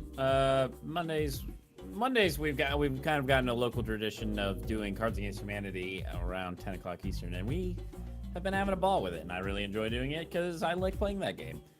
As crazy as it can get sometimes, I find it humorous. But you can find me on Twitch, twitch.tv/ShadowCon. I also have a Twitter.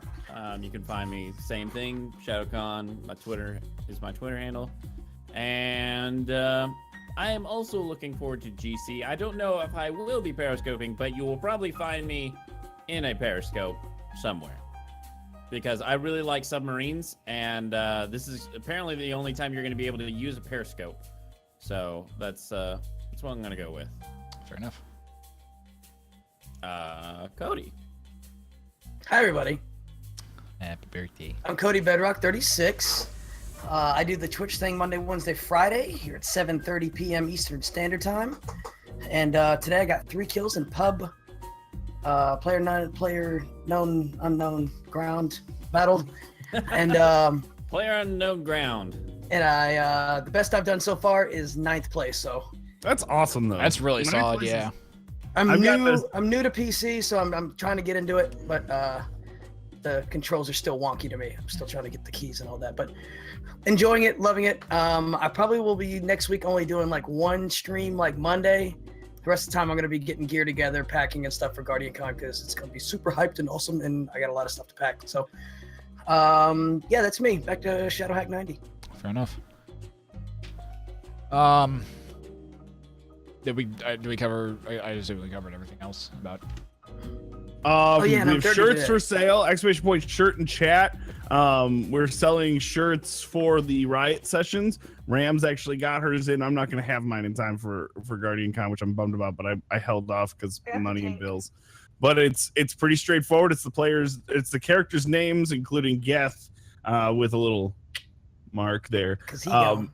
But we went with simplicity, kind of all-encompassing while we figure out all of our branding. So, but I think it's a really nice shirt. We all kind of agreed it's a pretty nice shirt. So, if you like what we do here, it's not going to any single one of us. That money is going to go towards, us probably getting food together or something in Florida. So if you do pick one up, that'd be awesome. If not, I'm just glad you're here listening to me talk right now. So, All right. That is an option. Cool. And we'll jump back into it, I guess. All right. Let's do it. Tom, you eventually make your way to the Temple of Cord. A very similar temple that you were just in recently. Considering you were just there. The pillars line the entire area. The acolytes are still kind of wandering around. One of them walks up to you as soon as you enter and says, you were just here a few hours ago. What can we do? What can we do for you? Oh, I just came back to check on the Battle Master. There's a big lynch mob up near the top, and so I was just gonna ask him a couple questions real quick. Okay, he's still meditating. Yeah, I get that he does that a lot. He does that quite often. We don't normally see, only when he only seems to rouse when there's a trial or when he's training, and that's often does that. He doesn't does that. If he's training us, that's a little scarier, honestly. But still have a few of the bruises from the last time I went a few rounds with him. But Cool. he's in his. I'll accompany you, and they start walking with you back to the very central sand pit that is about 15 feet down, about 15 feet down, and still sitting there, just kind of kneeling in a very meditative stance, one sword set across his lap, his back towards you, the different swords still in their sheaths on sprawled across his back. He's just still sitting there, very contemplative and meditative at the moment. Okay. Hi, Battle Master. I'm back.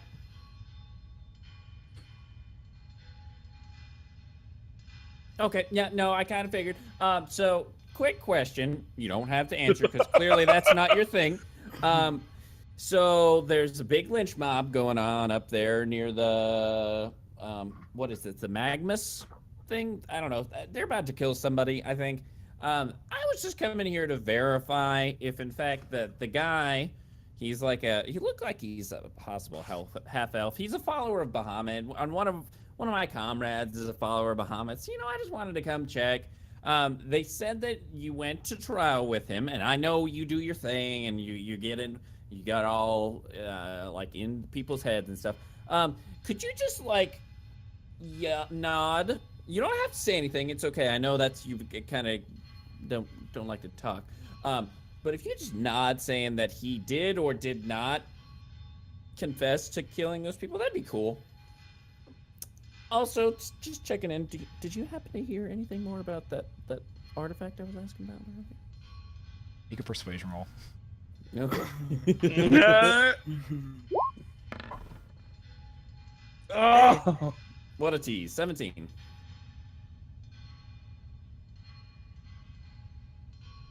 Pull up his stats. Holy crap.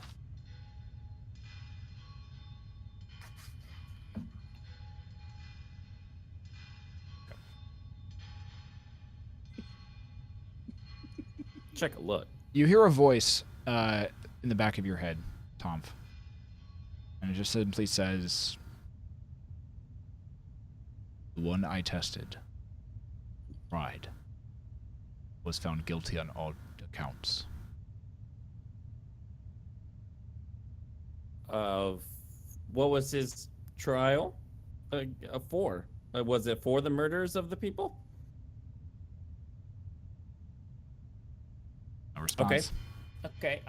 So there was a follow-up question there. I don't know if you caught it, so I just wanted to just throw it out there again. There's this artifact I was asking about. You know, this orb of passage. I think it's an orb of passage. Hold on, let me check my notes real quick. I'm really scatterbrained. Lots been going on lately. Let me tell you, it's been exhausting. But I know you're a busy man. I'm gonna let you do your thing. Again, if you just wanted to, nod yes, no, possibly. I'm trying to help my buddy Geth. He unfortunately was on the wrong side of a stone. Kind of got munched. It was pretty bad. And we're trying to find a way to talk to him again. So if you could help us out, that'd be awesome. You wait about minute and a half. There's still no response. He just still sits there very contemplative. No sound apart from the shuffling of feet of the other acolytes throughout the temple. Okay.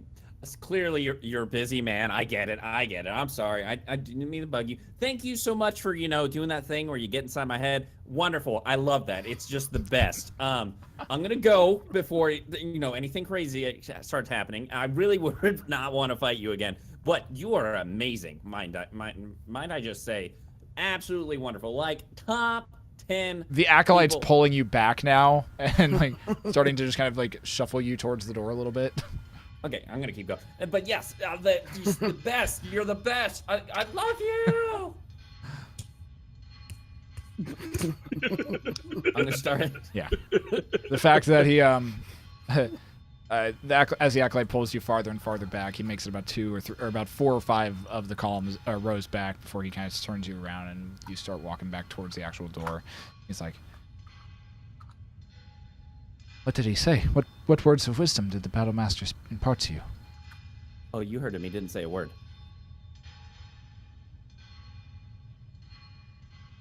He did not speak out loud. No, he did not. Yeah, I didn't hear a thing. I was just hoping. He tends to do that. Yeah, I've got that. A lot of people said he's really quiet. I don't know if it's like a personal thing. He just likes to do that, or if it's more like a. I've never heard. I've never heard him speak ever. I've seen him open his mouth to eat, but that's about it. So does he like puree it? Like he just gets a big mortar and pestle and just smashes it? No, he actually just knife and fork and just like the rest of us. It's very bizarre.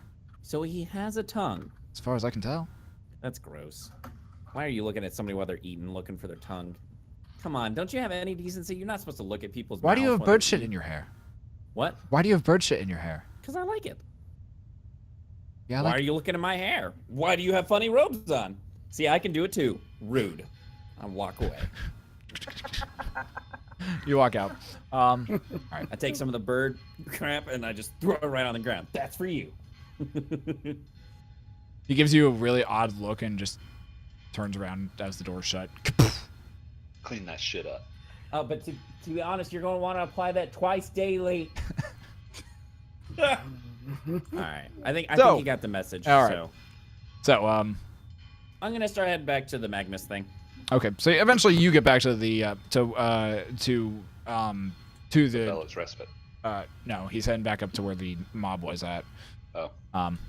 So eventually you make it back up to where the mob was at, and it's dissipated. There is no person on the there's no person or any individuals standing around, and not on the area that you like the raised platform that kind of like overlooks down into the center of this under mountain. Okay. Is everybody there? Nope. Huh. Interesting.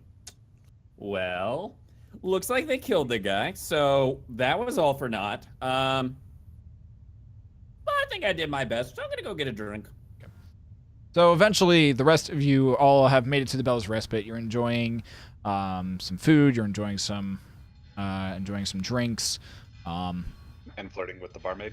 I mean, you're beyond flirting at this point. Nice.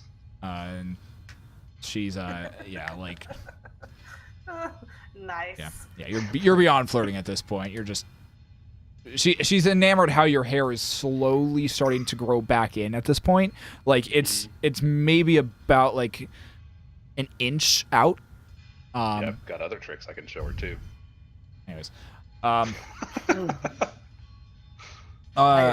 so you're all having food, and you're all having food. Drink. Balan is there with you as well, and he's kind of he's a little bit more reserved, but as soon as he gets a drink in his hand, he seems very excited and just glad to not be in that hellhole that he keeps referring to it as, and he just just can down drinks like and put him away pretty quickly, but surprisingly doesn't seem to get drunk at all. Gotcha. However, Tom, if you eventually walk in, you find the rest of your party currently sitting around, enjoying some drinks, enjoying some wonderful, lively music as there is a band playing in the tavern. And Hey, everybody. you find the gentleman, the sandy-haired gentleman with the slightly pointed ears, currently sitting with your party at this point. Oh, hi, Blondie. You're not dead. No, thankfully. Who are you? Oh, I'm Tom. Tom, good to meet you. I'm Balan. He kind of like wipes his hand on his You're his, Baloney? Balan. That's an awesome name. But Balan. Yeah, Baloney. Balan. Baloney. Balan. This could go on for a Baloney. very long time. Tom, I thought you had Dryden with you. What are you doing not with Dryden? No, Dryden's right there. I know he is. He appeared on the stage as the steps of the stage. You appeared on. Can you teleport now, Dryden? I got thrown. You. Is Harsh here? How the tables How were the hell did you turned. get thrown? I was a snake. So, Snelly got thrown. What'd you As find out you were, from the battle- soldier. As you were. Did you find the You're right, Tom. Battlemaster? Snelly got thrown. Tom, Yes. you talked to the Battlemaster? Yeah. Did he say anything? Or spook anything in your brain? Yeah, he didn't say anything, but he did say that this guy was found guilty of all the murders. Wait, he said this guy. Yeah, He that said guy. He said specifically Milan. Yeah. What were the words that were said to you exactly? The person who went to trial was found guilty of everything that he was accused of. Milan, did you ever meet the Battlemaster? The who? Okay. So the Battlemaster knows who the murderer is, and it's not Milan. Well, we don't know that. I trust Milan is telling the truth. But do we know if he's telling the truth? I mean, do you want me to do this again? I Do can what give again? it- Oh, you weren't there. I relay a short version of what happened. You relay a short version, yeah. Oh, okay. So that clarifies. But I don't know. So, Baloney, did you ever talk to a guy with like 6 swords on his back? He's really cool looking, actually. He's kind of big. He doesn't say a whole lot, but damn, if he's scary as shit. He's like 3. I think maybe I saw him 3 walk times past. I think I saw him walk past my cell a couple times. But apart from that, no. So, did he ever talk to you? No. Did a voice ever go into your head? Because it's really kind of creepy when that stuff happens. No. I have voices in my head all the time. That I believe. Yeah, we knew about that, Lucius. I'm sorry. I'm sorry. Did I miss something? Was there supposed to be something that happened because I got taken to the courts and they just heard a few different stories from the loved ones of the families, and that was about the extent of it. Yeah, you we've didn't all go- been there. Go into a physical battle with. No, I haven't had my weapons or my maul in quite some time. So you haven't seen any dude with a bunch of 6 swords besides when he walked past your still, and he didn't say anything to you? No. He Why was he down there? Because he like never leaves that circle. Trust me, I've been there like 6 times already, and that dude is never outside of that circle. Except for that one time where he attacked us. That was not a good time. To be fair, though, the last time I had my armor and my sword, that was about it. I saw him when they brought me down to the primordial cells, but that was about it at that point. And he walked past a few times, but apart from that, I no. have to go talk to this dude again, or does somebody else want to give it a go? Because I'm getting the feeling that he's not quite fond of me. I tried, you know, give him the good old nudge. You're so reverent. I am a lovable guy. So- I know. Right. So what Reverend. brings you all to Mirabar? Huh? Pickles. We heard that there were the best pickles here in Miramar. No, not pickles. We are in a search of some artifacts. There was a lot of pickles. We're in search of some artifacts. We're also... Yes, it's called the Pickle of Time. It is supposedly the best. While this is pickle happening, ever can Dryden in like existence. step away, like stealth away, and nobody notice? Make a I think stealth I check. can silence him. Hold on, let me silence Seen a barrel of pickles in my day. Nope, I'm not. Everyone knows where I'm going. You walk away. Dryden, while you're going, As you walk away, and as you do, your head hits a chandelier that's currently hanging from the ceiling. As you like kind of like jump, you end up like actually putting a dent into the ceiling. Kapang! And you're just like, ah, fucking shit. Keep walking away. Can a guy take a piss? I Let really me go buy a round of drinks for everybody. don't try that pickle though. Yeah. That's And a I bad had- pickle. And I head to the battle master. Yeah. I did not prep silence. Well, I need to rest before we do anything because I did use some spells, and we all kind of need some health, right? I'm actually doing pretty okay. I could go for a few drinks. Mhm. I could use some well, health. so we need to get your maul back from the Temple of Cord, right? Wait, what? What mall? It would probably be I don't more. have a It's mall. probably with the. It's probably with the courts themselves. They were the ones who took everything of mine. The axe is the one who took everything and found me originally.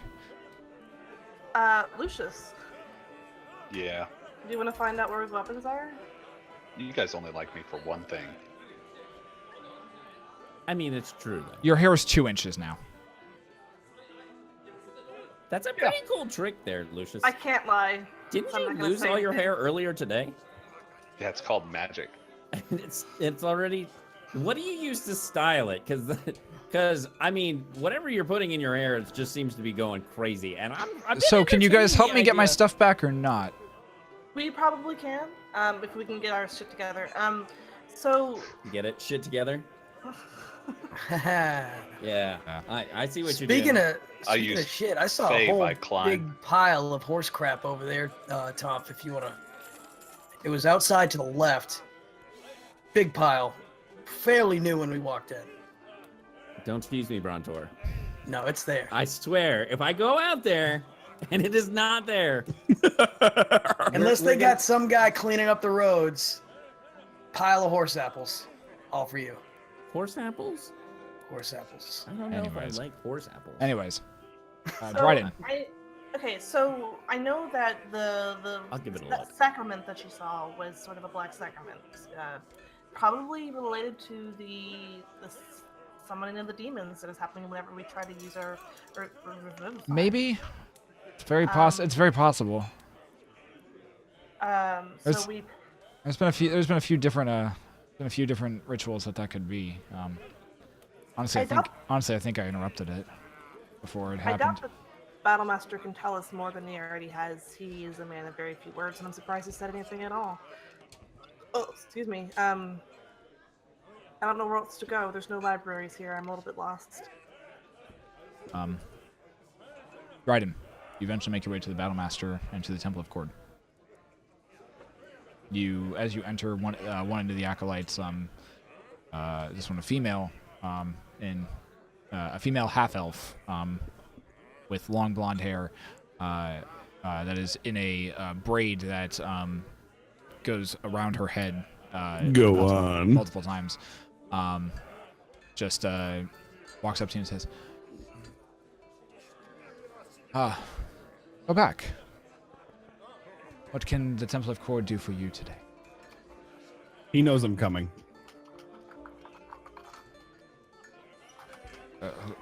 Okay. He's currently meditating.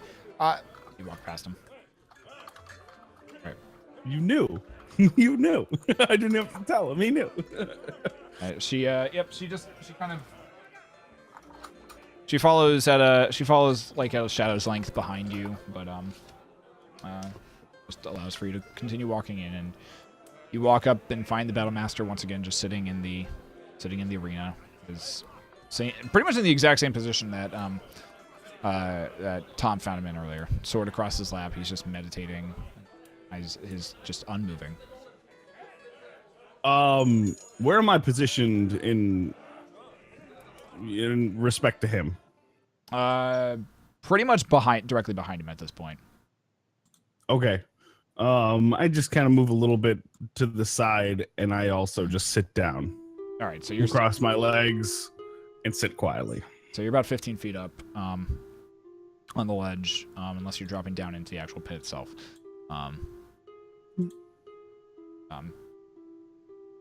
You go, kind of position yourself just off to the side of him, sit down, and just wait quietly. I wait about 20 minutes. So you can do whatever you gotta do in between now and then. Okay, cool. Fair enough.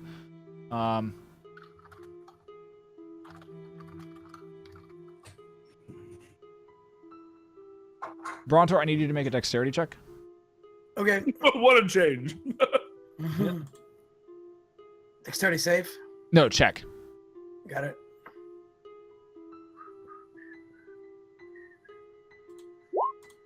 $18. Okay, good to know. Nice. All right, good to know.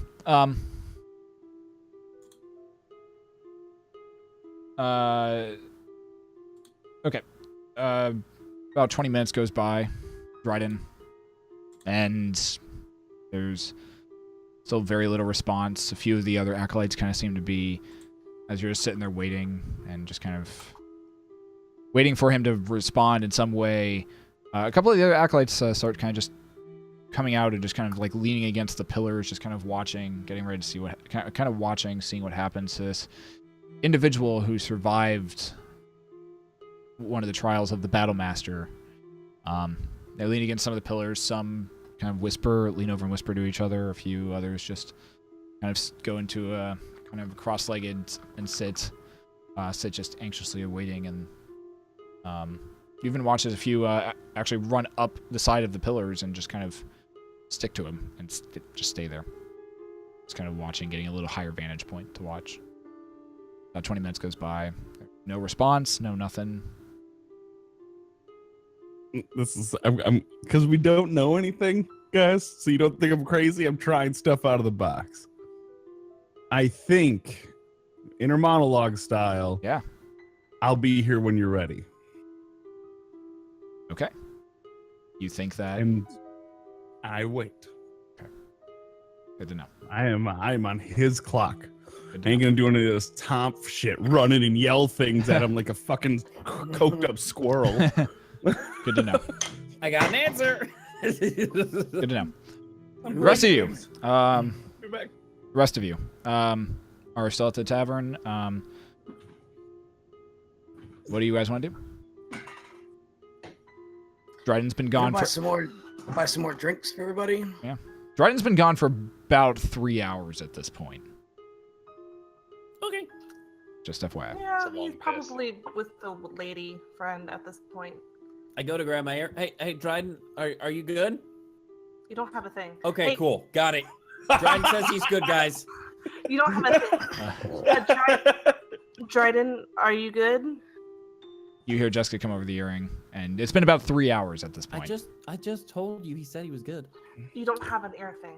Yeah, it's right here. I say Even back if you- quietly. All I say back is yes. No, Dryden did actually say he's good.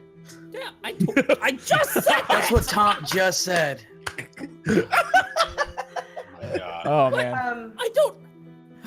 I need a drink. Nobody takes my word for anything Oh, nowadays. When he says I need a drink, I plop one right in front of him because I just Yeah. bought a new round. Thank Yeah. God. All right. Brontor, I love you. So how do we find a murderer? How to catch a murderer? I think we need to go kill a bunch of those creatures down below and maybe capture one, and then one You're of them heading. will tell You're us heading where down the below. murderer is. You're heading down below. Oh, Well, yeah. We do have some missions we need to take care of in the mines, which there's a lot of evil coming from the mines. We're looking Yeah. for something evil. Yeah. There's. This is potentially related. Yeah. I've been. Maybe. The mines is where I was headed before I heard the screams. Cool. Was tracking an individual. There's a kraken. Tracking. I was tracking. I'm interested. I was track. Kraken. I think he's from the countryside. I was tracking an. Bloody- I was bloody tracking an Kraken. individual, and Brontor, did you hear there's a kraken here? I did hear that. That is crazy. There's not even any. I was tracking an individual, another paladin, There's lava. an oathbreaker. An oathbreaker. He once belonged to the same temple of Vord of Bahamut, and he broke his oath. He betrayed the fellowship. And Did he have a leather hat?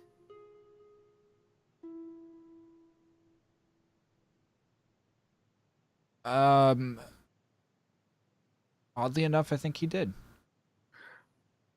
I've seen him. What did he look like? He was a dwarf, red hair, red face. No, the individual I've been searching for is a red scaled dragonborn. Oh. He was We got a dragonborn right here. he was a Leather hat's a he was a popular he was a paladin of Bahamut, and Her name's Jessica.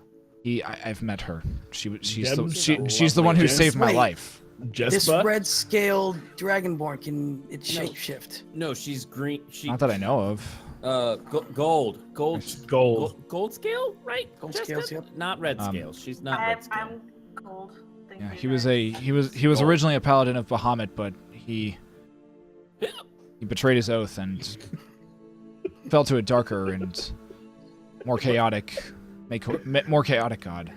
I ate some gold once. Got it. Well, goddess. What? Anyways, What drink did you get me? I got you the good stuff. It's pretty. pretty. Yeah. It's pretty good. Yeah. Um.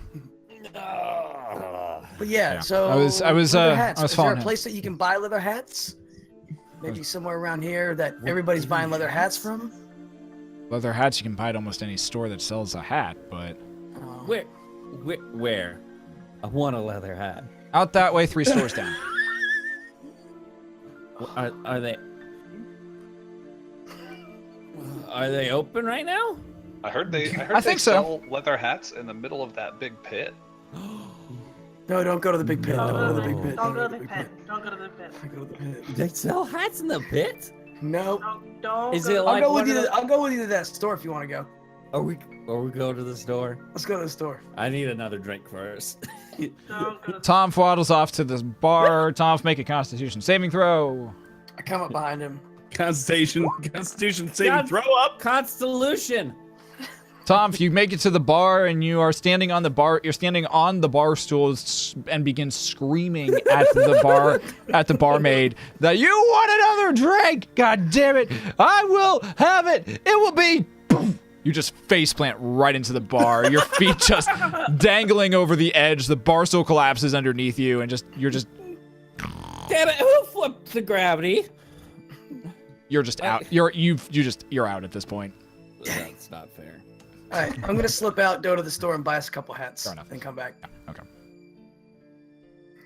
So, eventually you guys find, are you guys taking a long rest here, I take it?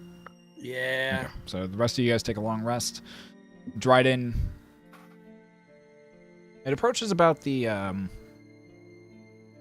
7-hour mark. You hear a voice creep into the back of your head. You have patience. Mark of a true warrior.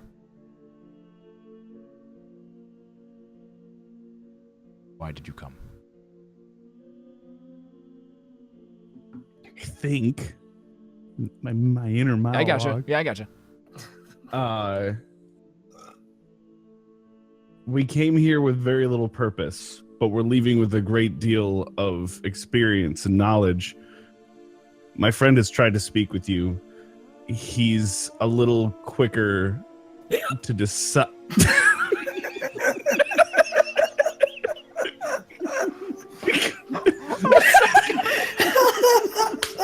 That was so good. I love it. Oh, man. Anyways. He's a little quicker to act, but he has a good heart. In fact, one of the best that I've ever seen. He asked you some questions. I wanted to know if maybe you could share some insight. The questions that your friend asked were wrong ones to us. I gave him insight where I could. What are the right questions? Yes.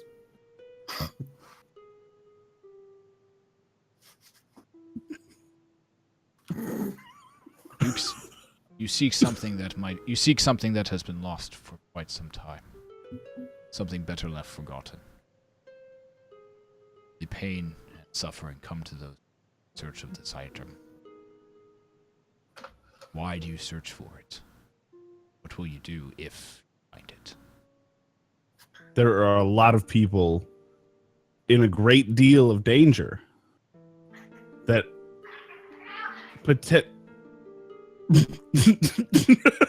Sorry, Tom's getting a little rowdy. one of the acolytes. What you watch as one, or you notice as one of the acolytes just like is kind of bending over in pain as another acolyte is just like sucker punched him in the stomach at this point, and like he says like.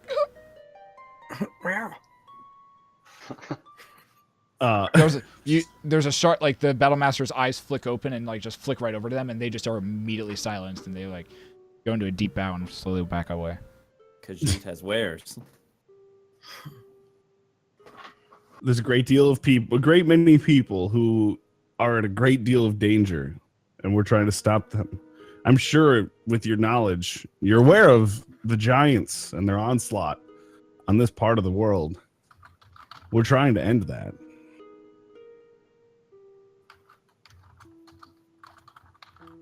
Relic lies beneath Mirabar. If you find it.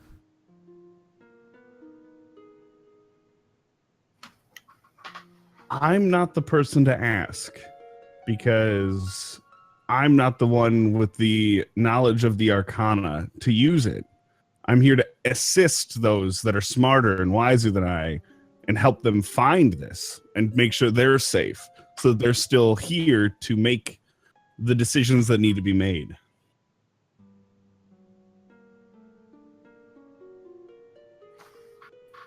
Lies deep in the mines. I've had a vision that there is great evil there. Of what form, shape, I know not. My duty lies here. There are other forces in this world that seek to claim what Mirabar holds dear. To seek what we claim, sanctuary, that seek to destroy our way of life.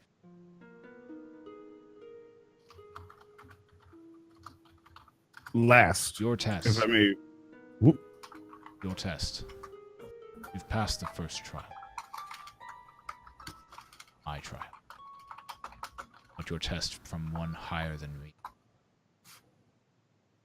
Seek out this evil. Destroy it.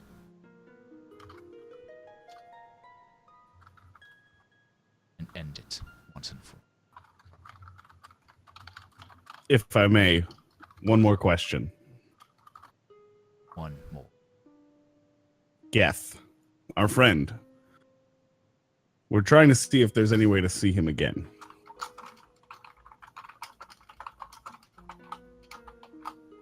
The cobblestones start raining from the ceiling.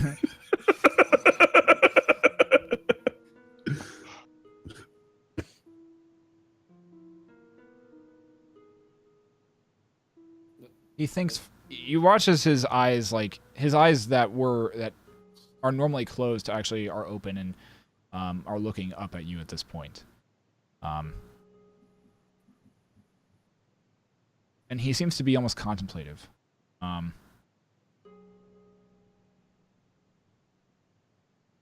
There are many of those that have died and have perished and transitioned to the next life after this. Wanting to see them again is a reaction from us who are still living. It can be viewed as both selfish, but it can also be viewed as closure. possible to see him again. Many artifacts in this world that do that, but many of them are hidden. Well-guarded secrets. Those that have knowledge of them will not give it up lightly, as they believe that those who have passed on should not return, or that those who seek to see them, they are only doing it for selfish reasons, because they did not have the time that they wanted with them.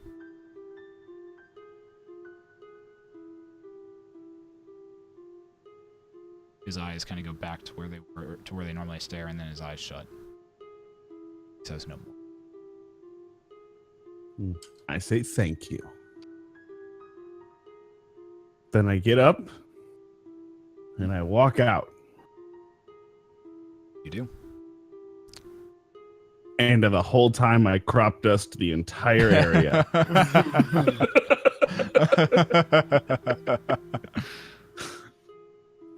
Doors close behind you.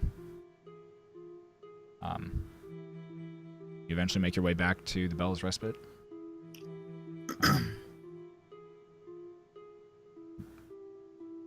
You eventually all come back to a full morning of rest, or from a full rest. Well refreshed. Tom waking up on the bar. I slept in Tom's room. You slept in Tom's room. Yep. Dryden, make a perception check as you're walking out the door the next morning. Perception. Come on, baby. 14. All right. You as you open the door, you notice there's a bit of a, like, as you open the door just a little bit, there's a bit of a tension that seems to be kind of holding onto the door. You push it open just a little bit farther, and as you do, you hear this snap as something, as you feel that tension release, and next thing you know, you feel just immediate, like a little bit of like surprise pain as a fairly large pebble drops onto your head, then drops off onto the ground and clatters. You immediately, like, just imagine like one of the old cartoons where just that welt immediately like grows and then grows again, smaller and smaller on top of your head. It's kind of what happens. You're gonna have a nice peek out my door and go. I throw a hand axe at his door. Ting! Just sticks in the door. All right. Do I hear this? You get for throwing a boulder. No, at you're me, bro. downstairs. No. I didn't know if I'd hear the hatchet getting lodged inside of the door. You eventually will come down, have a hearty breakfast. Day is yours. Do we want to go pick up our ears thing? Oh, shh. It's early. Hey, hang on. Barkeep, do me a solid. I need you to take 2 of your finest liquors with the highest alcohol content that you have available to you. I need you to mix them with some tomato juice and some chopped up onions, as well as a little bit of what's in your mop bucket. All right. And then take 2 of those. All right. 20 gold. Here. All right. He brings over. It takes him a minute, but he does bring over these very disgusting, like red, kind of looking shot glasses, and just kind of slides them across to you and says, "There's something to wake you up. That'll do it." Slide one over to Tom and go, "This'll fix it." Cheers. I thaumaturgy the cup. Oh, it's a bloody mop. Oh, it's just like Mom used to make. Both of you make Constitution saving throws. If you drink it. Tom definitely did, but I didn't. I did. That was the goal from the get-go. That's what I thought. Okay. Tom, if you throw it back. You've had bloody mops before. This is not a bloody mop. It's immediately up and all over the floor. Yeah, that's exactly what bloody mops do. They clean you right up. All right. That's yeah, that's something like I remember Mom making. She said not to drink them, but I didn't learn. My half brother loved those. Anyway, Brontor goes, "Oh," and looks in his pack and I pulls out also a tiny heard leather hat and sticks it on that elf Tom's woman head. really liked him too, but I mean, we all know what happened to her, so. All right, day's yours. What you doing? Yeah, I pull a little tiny leather cap out of my pack that I bought last night. Stick it on Tom's head. I got you one, buddy. What? Why'd you get me one of these? Because we were talking about leather hats. You said you wanted one, so I went and got one after you passed out because you wanted to go to the store and get one. When did we talk about leather caps? You were real drunk. Well, we were both kind of drunk. the fact of the matter is, Tom, you have to wear that for the rest of the day, regardless. I take it off and I look Wait, you at it. don't like it? No, it's wonderful. I just didn't know you got me this. Yeah. Now, Yeah. barkeep, can I get another one of those drinks real quick for my buddy right here? Oh. 10 that's gold. nice. 10 gold? Okay, that seems fair. He gives it. Yeah, he just slides it He's across. charging us for mop water. Yeah. Take a swig. You asked for liquor in it too, and it's like his top shelf liquor too. So he's That's true. That's true. That's true. So Constitution, if you drink it, s- 22. you down it and you keep it down. Nice. Here you go, This is buddy. delicious. Thanks, Tom. Thank you so much. It tastes like the underside of a carriage. It was real good. Real good. Is it as good as my coffee? Almost. Good, because I definitely have to have some words with them. At this point, a dwarven child runs up to you, Tom, and says, and you see that he's wearing a purple half cloak. It kind of only goes down to about his the middle of his arm, his upper arm. And he looks up at you and says, "Are you Tom?" Yeah. Here you go. He holds up two different he holds up in his hand two sending stones, the two earrings that you requested. Awesome. Well, here, I assume you're from the NightMantle. I am from the NightMantle. Oh! Here you go. I give him the. Did we? We'll figure it out after the session. Yeah. Yeah. So I hand him something. Yeah. You hand him the gold. He looks down at it, counts it up. Thank you. Turns around, runs out. A certain amount of gold. Yes, certain amount. X amount of gold. You never heard about X amount? All right. So, It's my favorite. It's a popular currency in halfling culture. So all right. just a little tidbit of information for you, Lucis. Thanks. I read about it in algebra books also. Yeah. Algebra. What's algebra? Magic. No wonder I don't deal with that kind of stuff. I'm very limited in what I know about algebra. You guys Then doing? We need to go to the mines. mines? To the The mine. mines. Mimes. Mine. To the ho. mimes. Like no talking clowns. Mine ho. Okay. Mine ho. To the mines. All right, so you guys- Constitution saving throw. mines. All right. So you guys begin making your way to the mines. Who is We're leading now the at an invisible box. who is leading the charge to find the mines? Me. Right. Oh, help. Make me that survival check, good sir. Of course. 6. Over the better part of what is about 3 hours, it takes you to eventually find your way to the elevator that takes you down to the mines. It is on the lowest ring of the city, and as you get farther and farther down, Magmara, the fire primordial, is actually you're a lot closer to it this time as it continues to rise up, and seems to kind of walk through the inner kind of walk still within this space that it has in the center of this undercity, and it just continues to light these forges or these little holes pockmarked in the walls themselves. This thing's huge. It's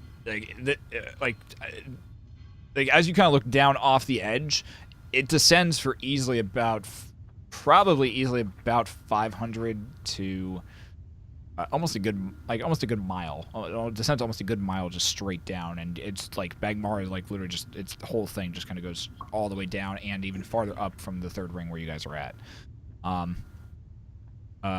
You all eventually descend farther and farther down, until the two dwarves who are operating the elevator basically say, "All right, here we go. Emberhide Mines. Careful where you step. Some crazy shit going on down here as of late." Baloney's with us, right? Balon is with you, yes. Yeah. How well lit is the mines? Like, do we need a torch or? No, it's pretty well lit at this point. You can see as you get off the elevator, you do actually see like this entire area has been like kind of quarried out. Like it's a very like this part seems to be kind of the more processing area of the mines themselves. Like there's a few small buildings and small huts that seem to be around. There are a bunch of different dwarves just kind of running to and fro, running in and out of different tunnels. You see, and as you do, you watch as they're all kind of walking and bringing different like barrels and different carts out of the tunnels. You're seeing some of them are wearing like this very, very like dark red kind of vest uniform that they kind of seem to wear. There's others that are wearing a more blue vest, and others that are wearing a darker green vest. Although a lot of it's just covered in soot, so it like the fact that it even kind of pushes through is very surprising. You also see a few of them that seem to be silver. You continue walking. You walk down, and you're eventually stopped by a single dwarf who is wearing a red vest, and he's got a brown beard that just looks like it hasn't been touched or cleaned in. He doesn't look like he's been cleaned in like at least 3 weeks, and the smell is even worse. And he just looks up at you and says, "Oh, stop there. What brings you down to the Emberhide Mines?" We're here to kick some ass. What? We're here to chew ass. And take names. I think We're you're in the all out of wrong names. portion of the city. The forge's How he goes there. the forge's pillow is up in the second ring. Noted. That's good to know. It's in the foundry. The forge's pillow. It's up there. We don't do any of that down here. The Axe normally take care of a lot of that. They've been doing decently as of late, but I'm sorry, what are you here for? So wait, the axe chews asses too? Snacks. Well, I mean my boss normally like would chew my ass out if he's yelling at me consistently, but apart from that, It's normally- a lot kinkier down here than I thought it would be. I kind of like it. Hi, I'm Jessica. I've been sent here to investigate some murders. So if you wouldn't She mind. get alone. we haven't had any murders down here. We've just had really weird creatures coming out of the Yeah. mines recently. Yep, Yeah, we're here to I'm investigate the murders of investigating. some weird creatures that That we we're are about going to- On after. whose authority? Murder. On The dog The mantle. NightMantle. That's the one. Oh! Night mantle. two people. We're gonna do some side things for the NightMantles, but also And the like Battlemaster. the Battlemaster as well. And Did the Battlemaster ever tell us anything about coming down here? Yes. Shh. What did and he then say? The dude with the golden He thing didn't with say anything to Bahamut. me. All he said was that dude killed somebody. Yep. He was tried. You all talk quite a lot, and your stories are conflicting. Look, Baloney apparently found some people. My name's They Balan. Thank you very much. Yeah, Baloney. Decided Balan. to kill some people, and next thing you know, we have this cold cut here, and we don't know what to do with it. So we're trying to figure out what to do with it. We're really looking for some good, like, from under cheese, and it's just we can't. We haven't found any good things for this cold cut. Can one of you translate what the idiot's saying? We're here to kick ass. We've been sent here by several different people. There's no harm in letting us through, so can we just go in? I'm resigned because of all the talk. I made myself perfectly clear. He looks over at you and says, Redundant. You're gonna have to talk to Nuntuck Emberhide. He'll be the one to give you clearance into the mines. No one gets in there without his say-so. Got Why it. did you say that in the first place? What do you? Now, if Because you I were to don't just let strangers into the mines. But why didn't you just say go talk to that guy first? Now, if you were to describe It's my what job this to person figure out looked what at- you're doing down here in the first place. So that you could send us to him regardless? Sounds like you Yes. need to find a new job. Now, It sounds like your job is to send people to him. You know what? And you're good at it. You deserve a better job. In fact, if I were you, I would go to him and I would demand a better job. You're doing a stand-up job down here. Because we could have been right up to bad his people. dumbass. Yeah, walk right up to him and say, chew- you know what? I've been chew down his here ass. just busting my hump All of you make day perception after checks. day. All of us perceive? All of you bring No! perception checks. Nope. No! 24. I just keep 19. yelling at him. Yeah. 20. Dryden just keeps yelling at him. For the record, 1, in case nobody Yeah. saw it. 1. Dryden just keeps yelling Not at a him. natural one. The rest of you hear this clattering of rubble come from behind you. You kind of glance back and you watch as some dirt kind of shifts out of the way, and what appears to be a few eyes just opening up Oh, in the snap. We got some Fremunda cheese. in the dirt.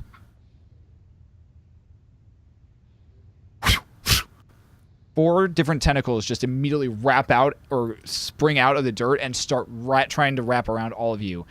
And it's here that we'll pick up next week. By next week on Friday. Okay, so Oh, yeah. it's not Fremunda cheese, it's sausage links. But it'll work!